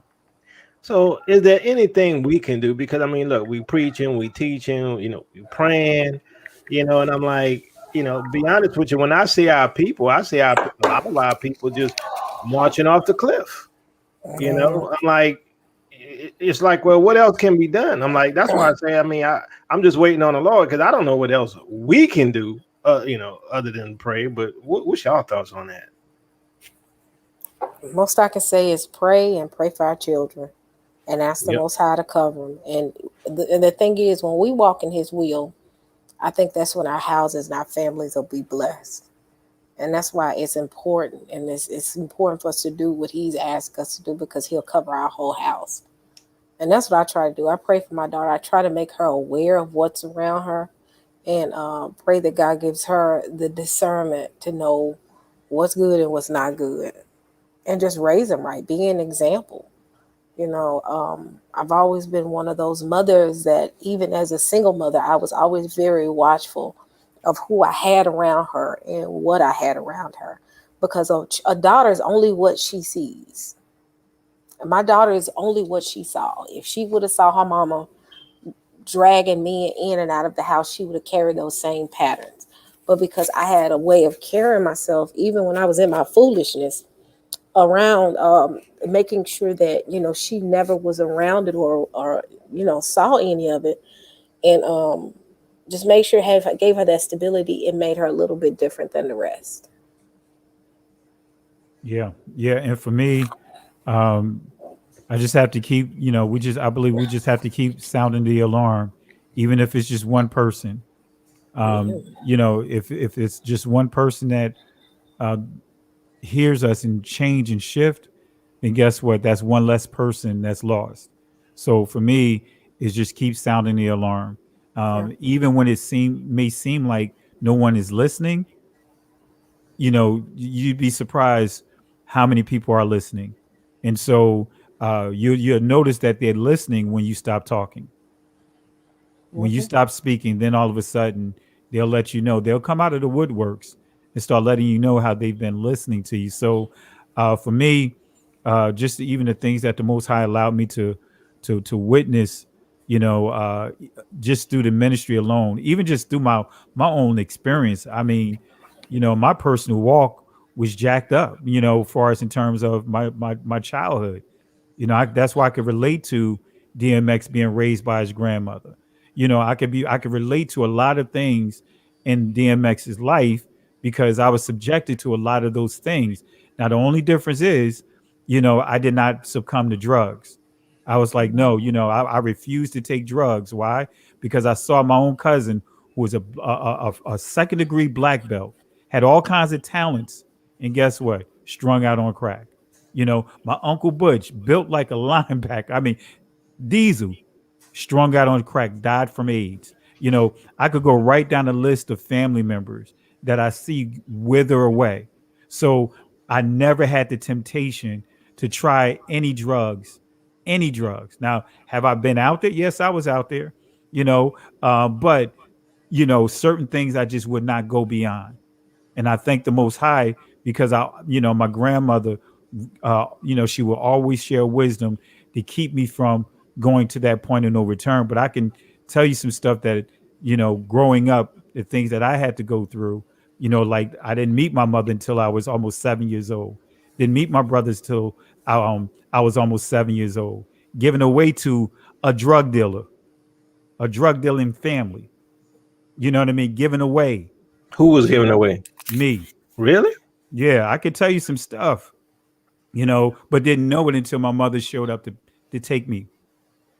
So traveled from that point on, traveling from being moved from house to house, Detroit, Harlem, Newark, New Jersey. I could been to all the bad parts, the extremely bad parts. So been homeless with my mother, young mother trying to do the best that she could. And my grandmother's like, look, enough is enough. So been homeless. I could tell you a lot of stuff, but that's why I have the type of fight that I have. That's why nobody's going to shift me from my walk with the Most High, and can't nobody tell me who I am and all these other things that they try to do. But this is why I have the type of fight that I have, and I have to, I keep pressing on the way that I do. So, quick question: is crack gone? I don't hear about crack anymore. Is it gone? No, it's still there. It is. Yeah, Yeah, it's definitely. still there. Oh, okay. Definitely. It's still there. It's strong because guess what? That is a cheap drug. It's real cheap. Cheap. You don't have Yeah. to do anything to prepare it. You know what I Yeah. mean? It's already prepared for you, and all you have to do is just from. I'm not trying to get graphic with it, but it's a very cheap drug. But you know what? They have changed now. It's still accessible, but now the new one is the The pharmaceutical. opioids, right? Yeah, Yes. yeah, Now, it yeah. seems to me mostly white folks on opioids, or Yep. I mean, I know black folks used to do heroin and stuff, but I mean, what's going on there today? I have no idea. It's Well, you have the gotten K. What's the K? Was it K2 or K9? Something That's like that that. fake weed, isn't it? Yeah, yeah, and That stuff like is that's bath salt. that's Like, running rampant. I mean, ragged all through our communities. They call it Man, the zombie drug, to man, where as though literally making people look like zombies, you man. know, That's causing them to lose crazy. their mind, hallucination, and all those different things. But guess who? Guess who's the manufacturer of that? The pharmaceutical companies. Mm, You know, they put that into what they call the dark or the black market. If they don't make money one way on the drug that they push, mysteriously somehow these chemicals, these ingredients pop up in the black market. man. And what's a more dangerous drug is that fentanyl. I didn't know that fentanyl was the type of drug that even if you put your hand on it, you getting high. Like, and heroin is back.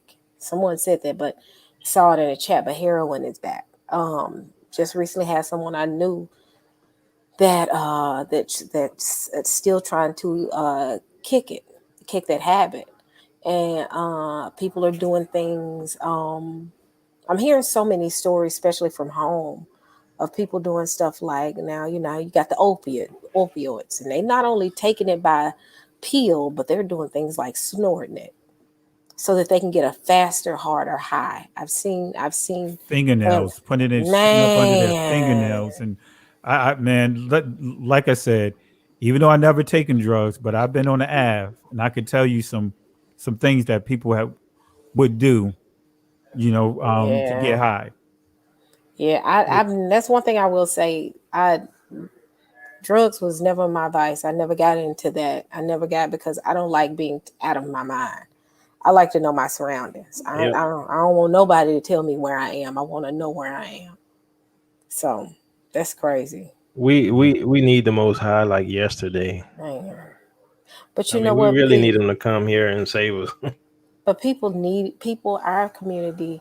So, and I'm not making any excuses, but dealing with family members and friends who have and are some still addicted to drugs.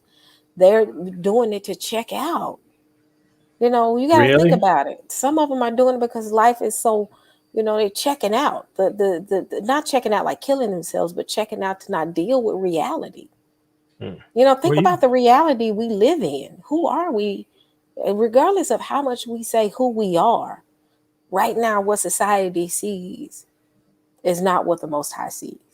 Think and about what see, we're looking yeah, at on the news, where we watching George Floyd die in the middle of the street. These are the things that we have to deal with as a people. Go ahead, Pastor oh no, Kelly. yeah, and even to the point that Teo brought up about DMX, you know, he was it, yes, he had that addiction, but he sought the Most High every opportunity that he had. You knew it wasn't a fake thing when he said Yeah. that, when he would give a, how people would get awards and they'll say, I'd like to thank God Yeah. for allowing me to. No, it was real with Yeah. him. It was real. Yep. It I was agree. Yep, real with him. He was always talking about the Most High, Yep. yep. and he just had that addiction. He had that device, You, you you know know. the sense I got from him was like Paul, who shall deliver me from this body of death? That's how I Mm, saw the struggle in him. Yeah, wow. yeah, Wow. great, and that's a great analogy. Yep. And that's what happened. That's what many are in that same boat. It's just and I look at the bigger picture too. Who introduced these drugs to our communities? Yep. How did it get to our communities? How did heroin? How did cocaine? How did all of these drugs get to our community? How did alcohol get to our community? How did Mm, all these things, even guns and assault rifles, how did they get to our community? So Constant war against us. Like absolutely. like you say, Pastor Kelly, the transatlantic slave trade was war. It, yep. it, it is, and it's, you know, um, I'm glad that you brought that up, Jacoba. When you actually read the documents and you see that they said to apply the rules of war to our ancestors in West Africa, they said Wow, apply the rules of war. man. That's sad. And they That's still really doing it. sad. They still doing it. Yep. Man, that's sad. I'm just looking at the chat and See, that's why to me, I'm like, I have this heart for our people, and y'all mhm. can't tell me nothing about loving my people because ain't nobody else loving them. I mean, except for the Most High. And I see what y'all do to them. I see that, you put crack in their neighborhoods, and you miseducate them, and even in the churches, and like the Bible says, even the pastors don't have no love for them, and I'm like, to me, I'm sick of it. I'm like, somebody got to stand up for it, right? And I think we all feel that way. We tired of seeing this, and we know that the answer is truly turning to Yeshua, right? That's the answer. And we need to get down to the root level of people, right? So that they can wake up and know that repentance is the way out. Absolutely. Yakoba, what made me upset, and this happened earlier today. I posted on the YouTube community area about, what happened to DMX, right? And I put the post in there about, what his family said about, the situation. And so someone made a post, a brother man made a post, and he made a post about what you call it, some conspiracy theories, right? That was way out in left field, right? But you know how it goes. You just kind of brush over that. But someone from the apologetic community responded to that brother stating, "This is why we laugh at y'all." Brother man saying this to another brother man. Wow, I got a list of people I think that probably was, because all of them, it's sad. It's so sad that, yeah. That's why I kind of wanted to talk about the first part of this show being about crazy people on that side of the world, because the UA community is an example of how the Black church turned their backs on the Black community in some cases. Black Yeah. churches were always, not all, but some.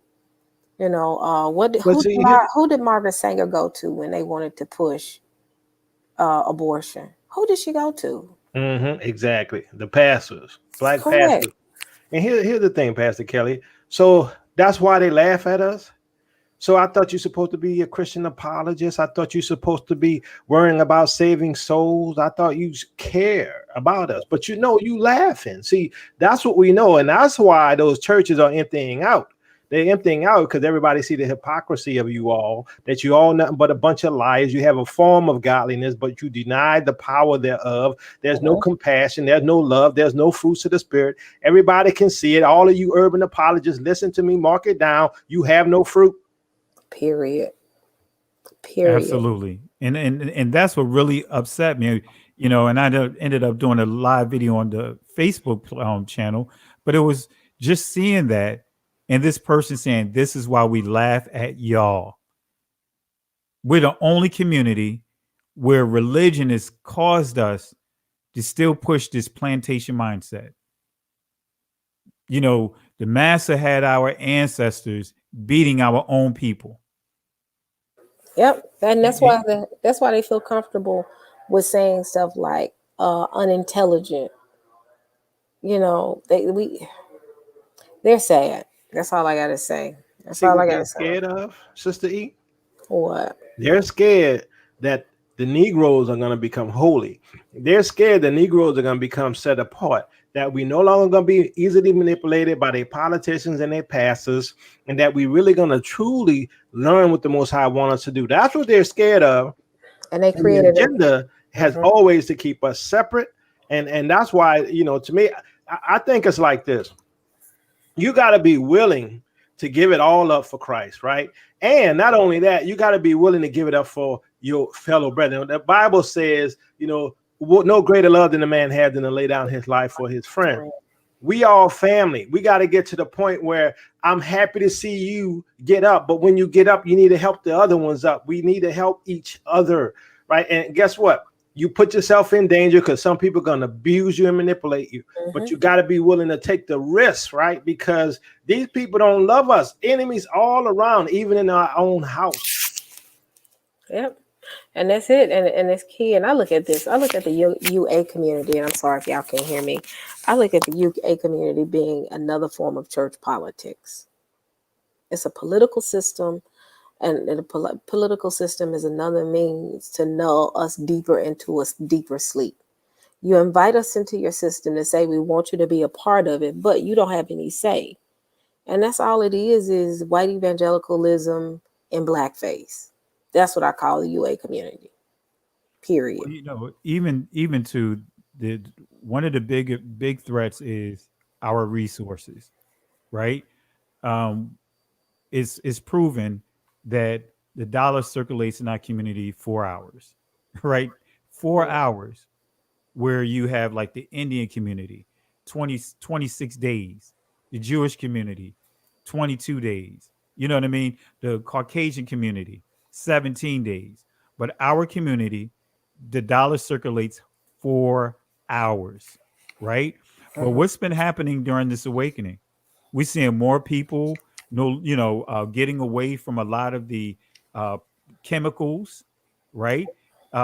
Buying from within, buying whether it's dashikis, whether it's whatever the case may be. You see more people are starting to what push their own businesses because, truth be told, the reason why it seemed like the laws are written for the businesses is because actually it was because 120 years ago, 95% of the people had their own businesses. So it reversed now. Now it's 5% of the country.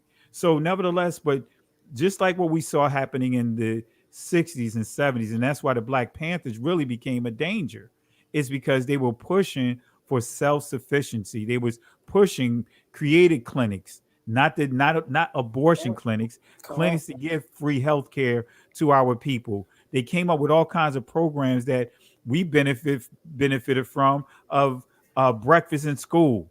You know what I mean?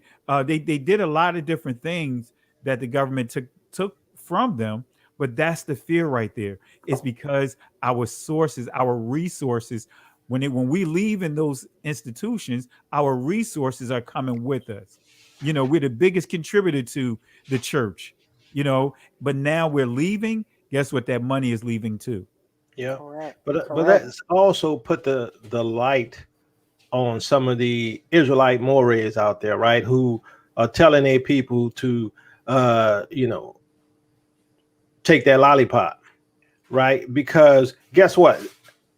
First of all, they're not a medical professional, right? And they don't know anything about that. They haven't done the research. They haven't read the white papers. They haven't looked at the lab studies, right? But they're telling you to do stuff because they're your pastor, right? To Yeah. me, that is somebody who's irresponsible as a leader, right?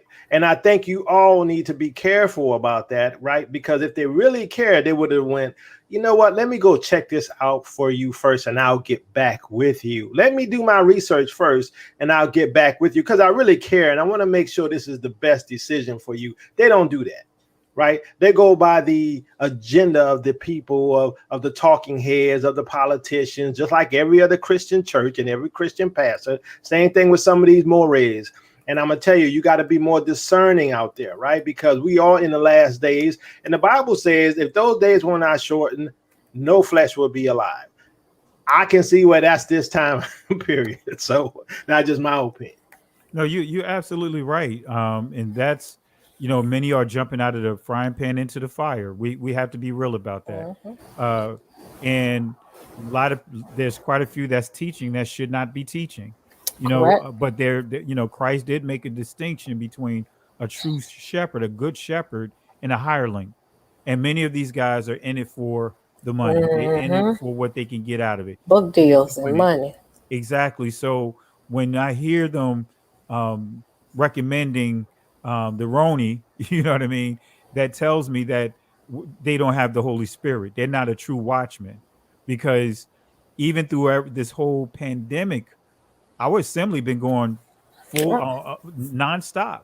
We didn't, even though, yeah, some of the a few within the assembly started remoting and all of that, but guess what? We haven't want lack for anything, Yep. and the Most High has been covering us. So, and I'm not pushing for anyone to go take the Roni. You know what I mean? So uh, that's the unfortunate thing about it, and I totally agree with you, Minister. Is the problem is we have many that say that they are leaders and they are not leaders.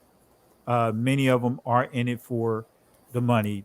The assemblies are nothing more than a franchise. Correct. And a brand. Welcome, all about y'all. It's a new person in the chat, but yeah, it's a brand. They're about selling a brand, a look, a book. That's why I'm gonna be honest. Brian has told me this. This is why they would have those like forums where they would have conversations. They wouldn't invite people like Brian and Muhammad Tanzamore because they didn't have the credentials or the doctorate and the masters. So even though these guys, well, I say Muhammad Tanzamore was very knowledgeable because he did not have the brand. He was not one of those that they would have on those forums. It's all about selling a look, a brand.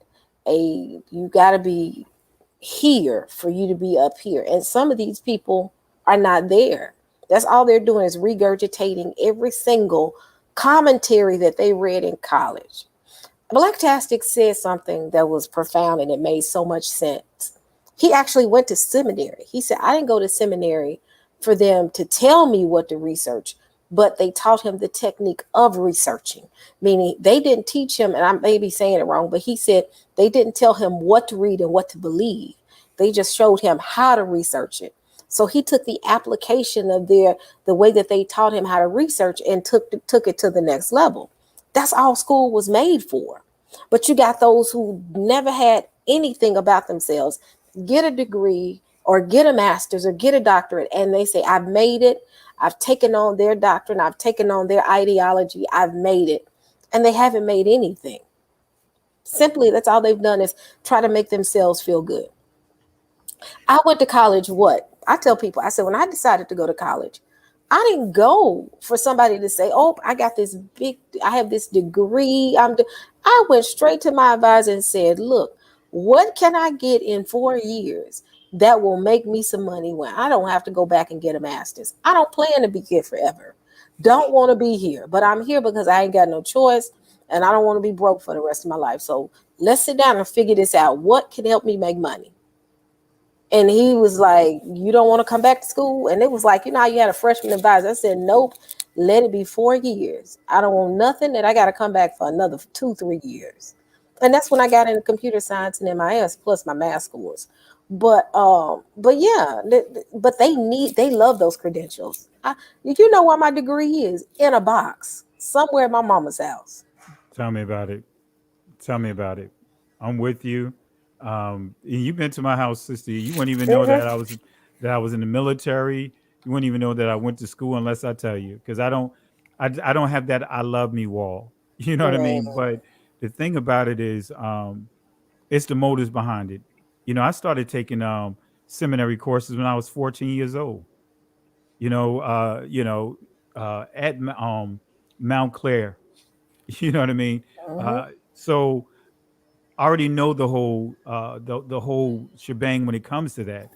And the thing about it is, many of them know the truth about what we're talking about, but they just refuse to accept the truth. And many of them are scared.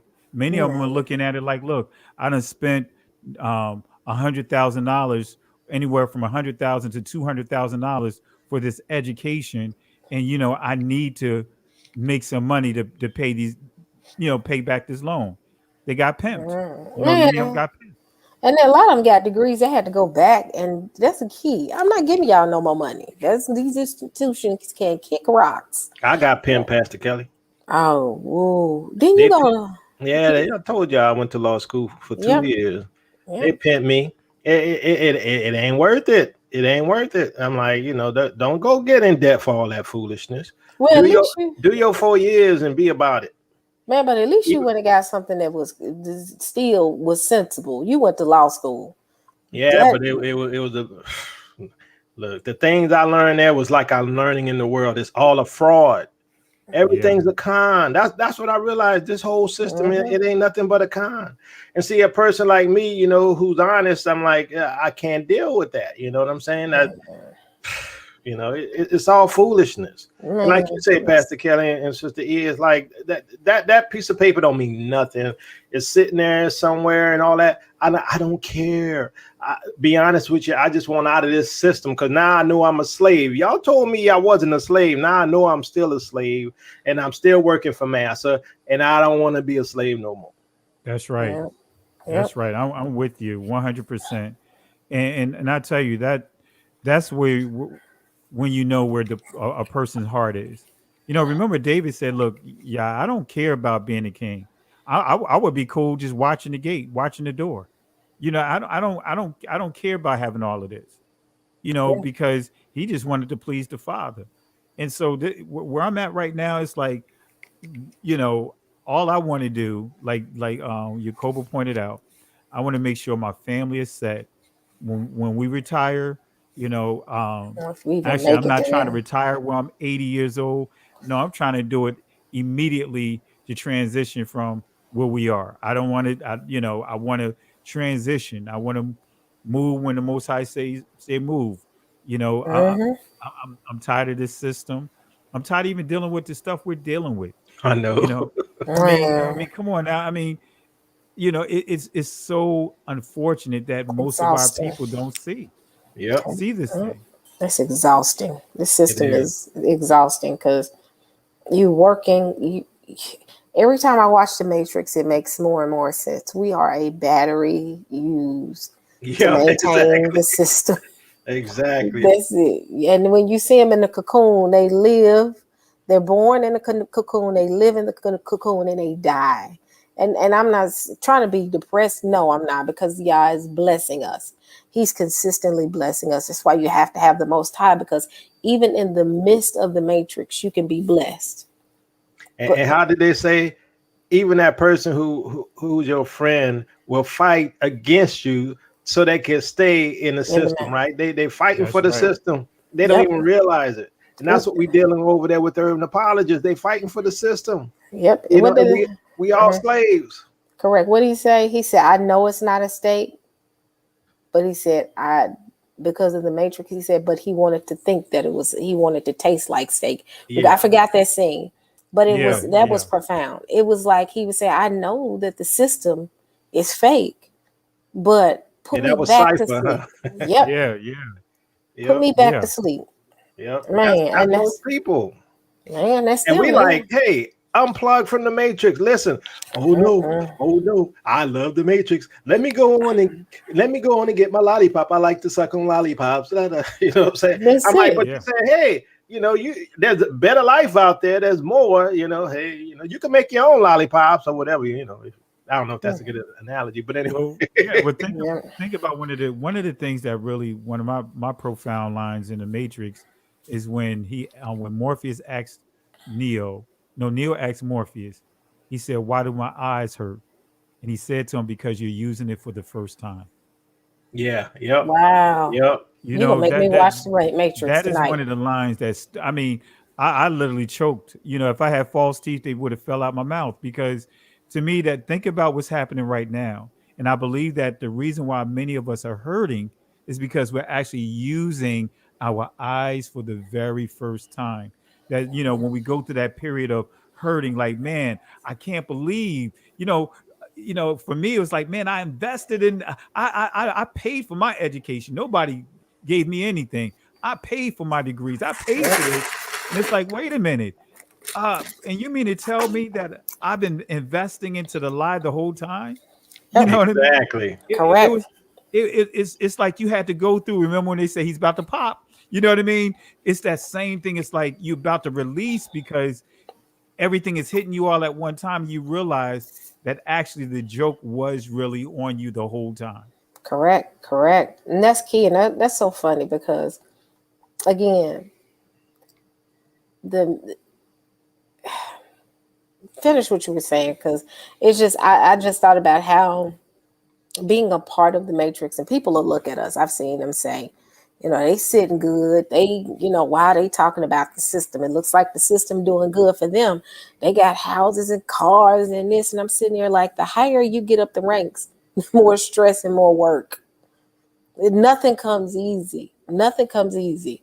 regardless of what they think about us, as far as our lives and how blessed we are. Most High has given us favor. But understand, the higher you get up the ranks, the more stressful it is, the more work it is. You Yep, know, exactly. the less sleep you get.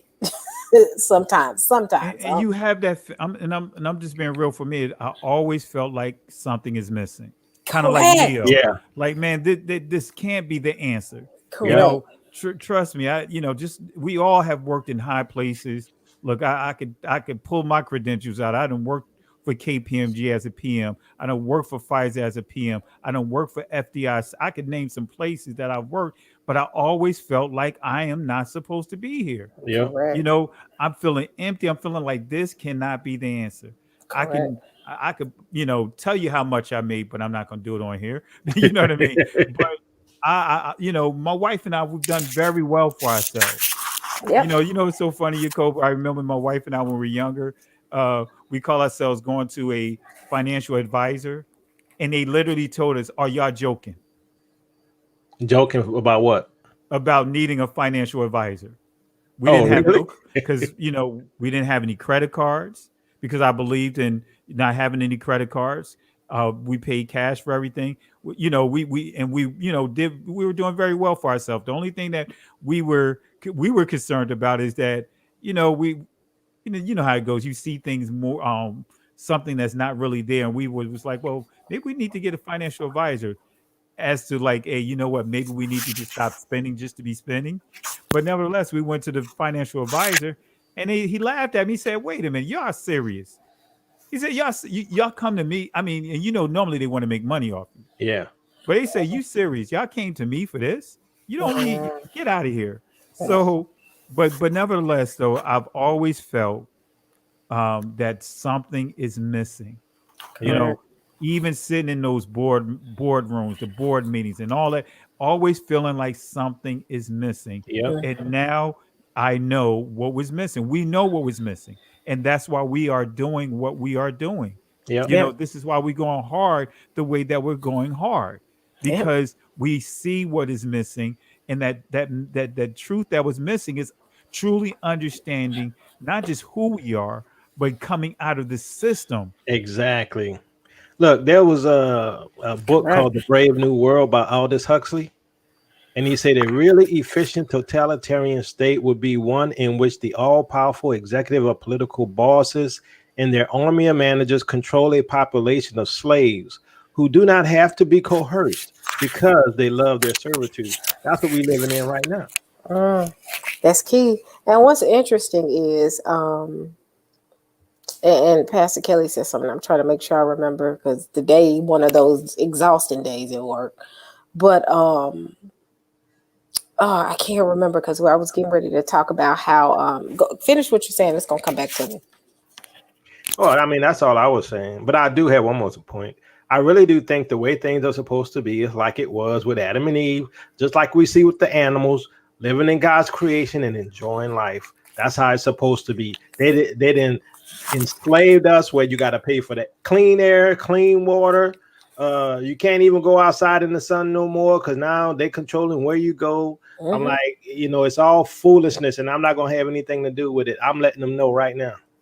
But and this is what I was getting ready to say. The hardest part of unplugging from the matrix is when you connected, so connected to the matrix, and they tell you it's not real, and you're sitting here saying, "What?" Think about the world all of us live in, and then we find out that it's a lot of falsehood there. A lot of us were tied to major jobs, major positions, corporate America, and then the Most High reveals to you to show you that it's a matrix. Yep. But And here's when the he thing. shows it, it's just like, wait, so the I'm not gonna get the white picket fence. I'm not getting the brand new. I'm getting the brand new Audi, but this is slavery. What? Yeah. Now I only said that because that's my favorite car. I'm sorry, but yeah. So But one thing is this, right? If it comes down to us having to lose your house, lose Mhm. your wealth that you may have if you have it, and any of the necessities and the comforts of life in order to sing that song about the Roni, how many people are gonna decide they're gonna sing that song about the Roni? Right? How Mm. many people are gonna compromise their standards because they no longer can have that house, that car, and all these things, right? Which is the illusion of success within the matrix, right? And see that's sort of the thing. It's like the apostles and everyone, really, the prophets and everybody. I count it all dung. I count it all vanity. All I want is Christ, because nothing else is important, right? When you look at it, because God be showing me all these things, and how literally everything we have, like when you understand that the life that he gave you is precious, and the reason he gave it to you is because he loved you. And not only that, in that life, you get to fellowship with other people that God had blessed, who he gave life to, and you can eat and drink and have good times with them and enjoy life, and to eat and to drink and all these things we take for granted. That's part of life because we grew up here and we think we deserve it, but it's all a gift from the Most High. Guess what? You got to be willing to give it all up for him, because guess what? Without him, it ain't worth it. Correct. And you know what? The more I look at life, the more I realize that when Hamashiach comes back, I think the blessed part of everything will be the simplicity of life, the simplicity of the simple things in life. Things have gotten so convoluted and complicated that you can't find any peace because you're trying to run a machine and it's not enough batteries to run it. So everybody else is in overdrive. And I think when he comes back and he cleans up and we go back into, I really believe that when we go back into that kingdom, it's going to be simple. I agree. Well, yeah, and also too, just even thinking about what you guys shared, man. I mean, just like you just said, the simple things, getting back to the simplicity of just even life in itself. The Most High, even when we look at the law, statutes, and commandments, the instructions that he's given us was not to spend all our time working in the field all the time. It wasn't designed that way. It was designed for us to enjoy our family, enjoy one another, Yep. ultimately worship him, but it was to have balance, complete balance. And so the way we living right now, it's like your time is just constantly being pulled on. It's being taken, and I remember when I was working at the FDIC, and you see my beard here, you know what I mean? It was my chin was completely white, Wow. completely white, because of the stress level there. Because with there, I was a PM there, and for every hour that the system was down, they lost at that time almost $2 million. Wow. So That's you can stressful. imagine the stress level. You know what I mean? Getting Wow. phone calls at 2 and 3 o'clock at 2 or 3 in the morning. Stress level. That's not what the Most High has called us to be and live. And kind of like going back to like the analogy about the Matrix. Remember they said to Neo, you know, he kept going through his routine, but he kept feeling like something was missing, like Yep. there's a question that's not being answered. Yep. And the other thing that stood out with the Matrix, when it says some people, they have to what, keep connected in the Matrix, because in their minds they come out of the Matrix, they'll die because they so dependent on it, completely dependent on it. Yep. And And that's that's why the urban apologists don't like us, because we're trying to unplug people from the matrix, and they don't like it because they don't know that they're agents within the matrix fighting against those who are pulling out of it. Yep. We're bad for business. We're Yep. very bad for business. The business is called churchianity. It's called it's not even biblical. If you want to say Christianity, it's not even biblical based Christianity. It's about Exactly. a money system and driving the system. And you know what? The very religious system we're speaking of, that's the main component of keeping this battery going. And you You know know, what's funny? They still teaching that your life is tomorrow gonna be better than your yesterday. You going through all this COVID stuff, or excuse me. But they teaching that, and they teaching the same old stuff, right? And how to get a good wife and how to get a good man and all that. I'm seeing these people still doing that. I'm like, don't y'all know what time we in? Shouldn't you be teaching repentance? Shouldn't you be teaching about living a life that Yahusha gave for you, right? How he told you to live a life of holiness and righteousness and set apart. Oh, I can't do set apart, because if I do set apart, they're gonna think I'm strange. And guess what? They might not give me any money, and I might not be able to hang out with them no more. Correct. And that's key. And it's about not, you want to be a part of what you could. The crazy thing is, I was always one of the kids that was around the cool kids and was considered to be a cool kid, but it didn't matter to me.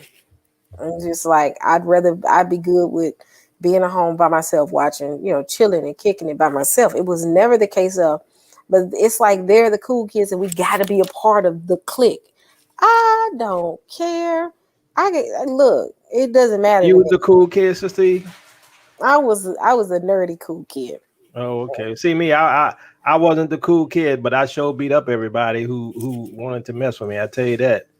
See, I was cool, but we didn't have a lot, so I was that one that you did not want to say jokes to, because I was that one they called me quick witted, my nickname in school, because I was of course freestyling, but also be able to respond with jokes and everything. I was just like the last person you wanted to crack jokes on. Yeah, I had a hot head.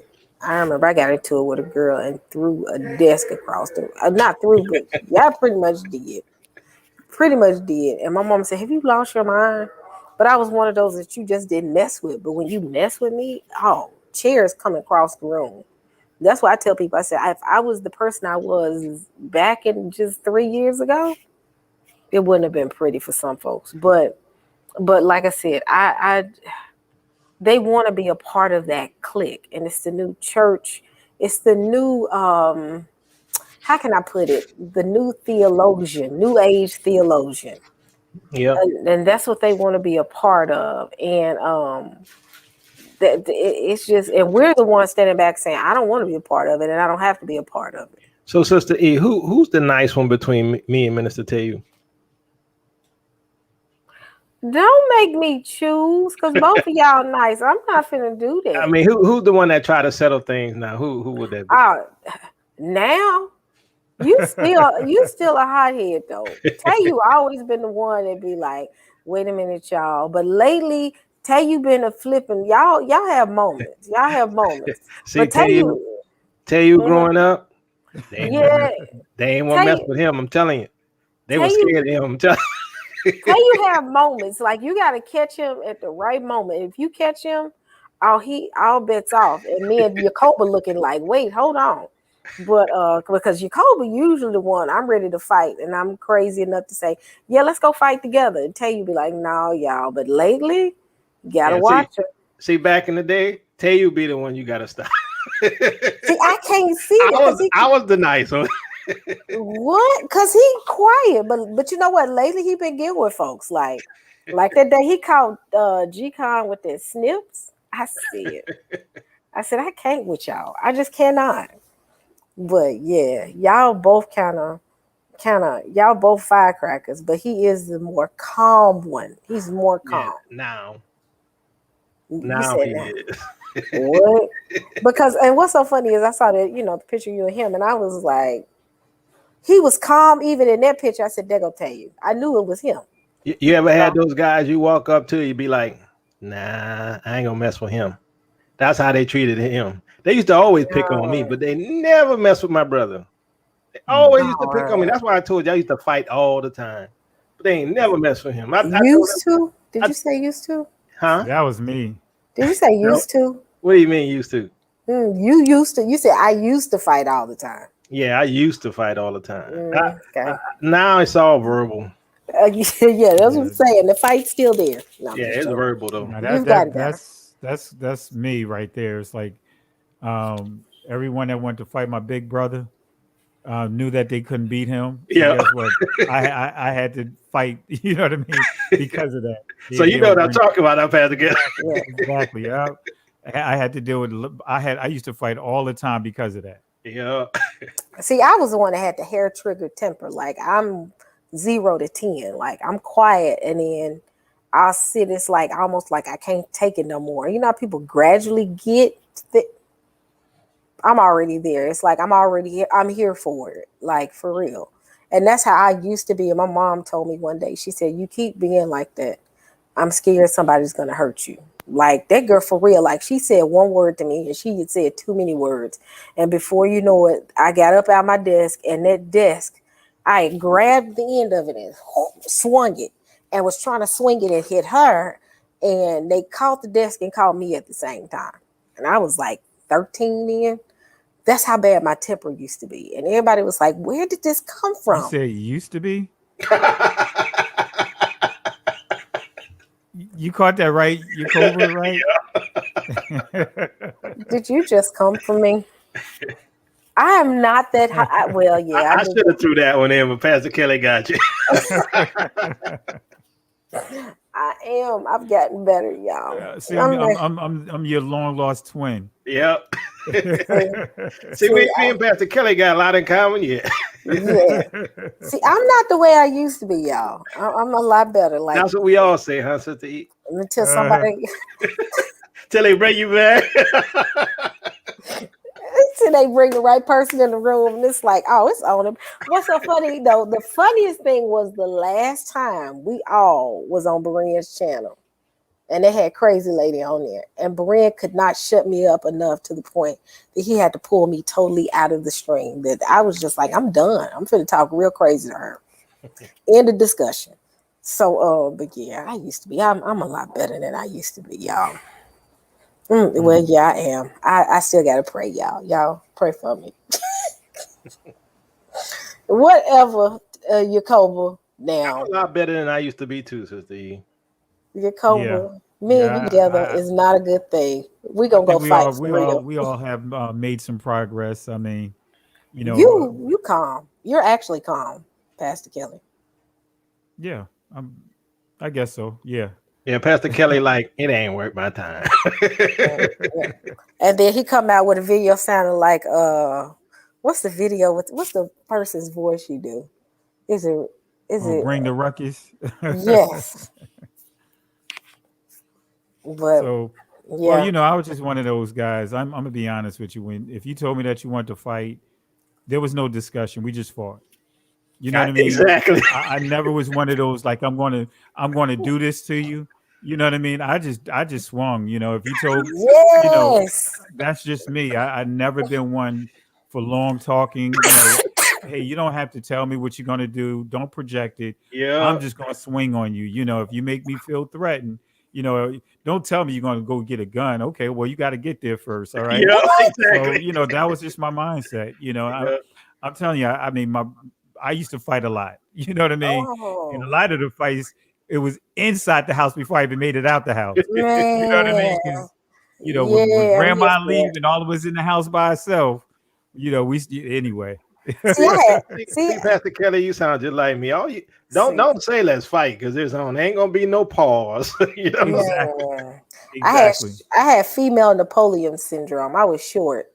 So I Mm. had to fight because I was short. And it takes my dad to tell this story. He said I was about I was about 6. And my mom owned a rooming house and she had pretty decent money, but we lived in the projects because the rooming house was in the projects. So my mom used to buy stuff for me to wear to school, like Izod and Nikes and stuff. And when you're dealing with project kids in the hood, they want your stuff. So one day on the bus, my dad was picking me up from the bus stop. And back then, my mom had a nice car. My mom and dad had nice cars, so they used to always tease me about it. Well, one day this girl told me she was gonna take my shoes or something, and my dad said he was picking me up, and the bus driver had stopped the bus at the bus stop, and he said he saw all this commotion, and he said he saw a fight. He said, "Man, whoever child that is creating that much chaos, I sure hate to see their parents." And my dad said he kept looking in the bus. He said, I looked up and it was you. You was trying to fight everybody on the bus. I said, what? I couldn't remember the story. He said, and I had to literally go in there and reach and grab you and pull you out because you was fighting with, and that's just how I've always been. Like, if you want to fight, I'm gonna fight you and everybody. I don't care. Like, we finna have at it. Period. And I've gotten a lot better than I used to be because yeah, I've gotten a lot, but back in the day, like I'm like you, Pastor Kelly, like, oh, you want to fight? I'm not gonna talk. I'm just gonna swing. And by the time you figured out that I'm done, that we fighting. You done got hit about 4-5 times. And I mean, I'm going to hit you and I'm going to be on target and make sure I'm going to knock the brakes off of you. But see, Yeah. that's why they get us to fight each other. Man. Yeah. Because if Israel turn that on them, oh, watch out. Oh, Yeah. yes. And you know what? One of the things that people would say, especially my brothers, when they would say, what makes it scary about fighting me is because I didn't say anything. I just fought. I did not have to explain anything. I'm just gonna beat you up. Yep. You know what I mean? We don't have to have no dialogue. None is needed. Just let the knuckles speak for themselves. And growing up in the city, you had to have hands. Every time you turn around, Oh, yeah. somebody trying to try you. You used to do the slap boxing and all that other stuff. And the household I grew up at, you better not come in that household running from a fight, or Yep. or somebody got the best of you. If somebody got the best of you that person better look like, what I Yeah. mean. They just barely got the best of you. You don't even give it So, a chance. My uncle and man, my dad, my uncle. See, I had men around me, and all the people. I was raised around boys. I was the only girl for a long time. So it's better. You better swing for keeps when you the only girl in the room. You best and they better remember that you hit them. By the time they say they want to fight, you better swing 3-4 times before they. By the time they realize that they laid out, like it was for keeps. Like you didn't play games. And then when you go to school in the hood, when you went to a hood school, you didn't play. You had to fight. It wasn't no thing of yeah, I'm gonna probably push you. I'm gonna knock you off your feet. I'm gonna try my best to knock you off your feet. That's how it yeah. used to be. I'm sorry, y'all. I went back. I'm sorry. Man, I remember, man, when I was 13 years old, and I beat this kid up. Hey, he wasn't a kid. He was like 18, 19 years old. Mhm. And when I was 13, I was only like 5'3", 5'4". So it wasn't like I was real tall. But I remember I beat him up, and he told me he was going to get his big brother. And I'm like, wait a minute, this kid already looking like he's grown, and you going to get your big brother? Guess what I did? I ran, right? And I never forget, I went in the house, and my Uncle Butch he was so diesel, no lie, you guys. He was so big, he could not scratch the back of his neck. He had a rag that he had damp, and he'll just flick it, to scratch the itch on the back of his neck. He was that diesel. And he was like 6'4", 6'5", big. I mean, huge. And I mean, I never forget. I'm home. Came in the house. It's all sun. They know when the sun outside, I'm going out there to play basketball or football. That was just it. But this particular day, brothers, everybody outside, and I'm just in the house, and they're trying to figure out why is it like, actually, Kels, you're not going outside. Oh no, I'm just, I just don't feel like going outside. Then all of a sudden, y'all probably remember this. A knock come on the door. Is Kels here? You know what I mean? They came knocking on the door, wanting to fight me. Right? The kid the guy that I already beat up, brought his older brother with them, and my Uncle Butch was like, "This why you in the house," And the first, it's like, and man, the old routine. If you don't go out there and you don't beat these guys up, you're gonna have to deal with me. And Butch was one of those things, one of those guys you didn't want to do that with, right? So I get out there, man, and the big brother was even bigger. I'm 13 years old. The brother was like 25, 26 years old. And I never forget I swung and I missed. And it was almost like my whole face just looked at it like, just a tear came out, some sniffles came out because I saw the punch coming, and it was nothing I could do. And I got caught. And just before he got ready to catch me again, my uncle jumped in and said, "Wait a minute, who's the little brother?" You know what I mean? "How old are you?" He's like, "Wait a minute, your little brother is 18 years old and you 25." Man, before you know it, man, my uncle whipped the living daylights out of them. Yep. Whipped the living daylights out of them. And he Yeah. still punched me in my chest for hiding in the house and not telling him why I was hiding in the house. Somebody keep laughing at my headphones. Y'all leave my headphones alone. Major says, "So see, I'm still laughing about the Berean headphone joke." What did I say about his headphones? I don't even remember. I talked about his Run DMC glasses he been wearing lately. So The gazelles, the yes. gazelle. But man, I mean that's a part of being in. I mean that's what trips me out. They act like we just had a silver spoon, even though we had instances. Like I said, my mom on property, but even then we hit that low point. Because back in the 80s, how Reaganomics came in and destroyed all. I mean the entire middle class. We still had to deal with life. None of us was born with a silver spoon in our mouths. We had to fight for everything we had. Nothing was given to none of us on this panel, and none of us in our community. That's why we fight so hard now. The fight in us goes beyond. This is the years of this in us. This ain't nothing new. We ain't all of a sudden got this fight. This fight been here for years, and the Most High put it in us because He knew what the future was gonna look like. He knew that when you stand, you're gonna have to fight. And you're gonna have to fight some giants. You're gonna have to be a David in the midst of Goliaths. And he raised us and prepared us to face the Goliath. And we're facing a Goliath right now. We're facing a system that has been here for thousands of years. The very same system that had a hand in killing they say it was us, but killing the belief system of our Messiah that he tried to teach us and tried to teach our ancestors.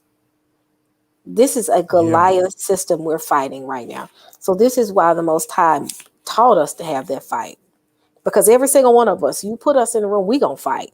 And I saw that in us. I look back, like I said, at that video, the live we did with Berin, and he had me, Dante, Yacoba. I was Tayu. I don't think Tayu was there, and they had Cherry, Alton, Mike Holloway, and a couple of people. And I said Dante too. You saw the fight in us. We never backed down, none of us. And every single time they put us, it was like they was putting us in the ring one by one. And we was standing our own. We wasn't playing no games with them because they got everything to lose. We have nothing to lose. When you put You know us in the why? room, what? Because what we do, oh, that's my man's in them. Nah, the DMX. You took us back. What But we man, do. yep, but they can't do it. They can't do it regardless. So they better know that they fighting something that the Most High has put in us. And now I understand why he had me the way I was. Why I had to fight as much as I had to fight. Why I had to deal with the things in life. Everything was a Goliath to me. And I'm like, why is everything got to be a Goliath, Father? Why can't I just have a moment of quiet? And it's just I had to come to the realization that he was preparing all me, you, Yacoba, all of us for this day and this time. So Yeah. Well, sis, I'm gonna have to get ready to I take it know. down. Actually, I'm gonna be up for the next couple of hours. I have to put some stuff together for our Passover because we um honoring our Passover celebration this today. So I still need to put some things together for our service tomorrow. Oh Gonna have a wow, I great didn't day. know y'all Passover was today. Wow. Yeah, yeah. He said like so yeah. yeah, so but I still have to put some things, the itinerary together because we're doing something special tomorrow. A couple want to be married during the Passover, and they called me up a couple of days ago. So they want to give dedicate themselves to each other during our Passover. So so we're going to incorporate that in there as well. So got a lot to put in order for tomorrow. So, but yeah, this is great discussion. I really appreciate you guys, and for those that been emailing me, I'm going to do part two with mapping out the resurrection, and I will show you and prove to you showing you in the Bible the day that Christ was lynched and the day that he was resurrected, and I can do that with accuracy with the scriptures and reconstructing the calendar. So I will have that up after the Passover is completed, but I will have that up for you guys. Cool. What's up, Yacoba? What you got? Something you got to say before we close, my brother? Well, just we got that show on the extended channel on Sunday. Me, you, Minister Tayu, and Dante. That's for Yeah, 7 Central. The State yeah. of the World. That's the title. I'm sorry, I'm just screaming, yeah, and you still talking. I'm country. Pray for me. Um, y'all, thank y'all so much. And I want to also say my chat fighters too. They ain't no joke. They come. I have yet to see anybody in the UA community come in this chat because they know if they step into their chat, they finna get work. So thank y'all for what y'all do, family. On the panel and in the chat, thank y'all for what y'all do. Y'all support us. Keep supporting us. Keep us in your prayers. And just keep each other in your prayers. And continually walk in love. Keep standing for truth, and don't let anybody make you move from it. Don't let nobody push you off your square. You push them off their square with the word of the Most High. And stand and know that you are the people of Yah. Love y'all. Anybody else got anything to say before I close? Because I gotta Love get y'all, rid of family. myself. Peace out. All right, family. Well, y'all have an amazing Sabbath. Shabbat shalom, and love y'all, and good night.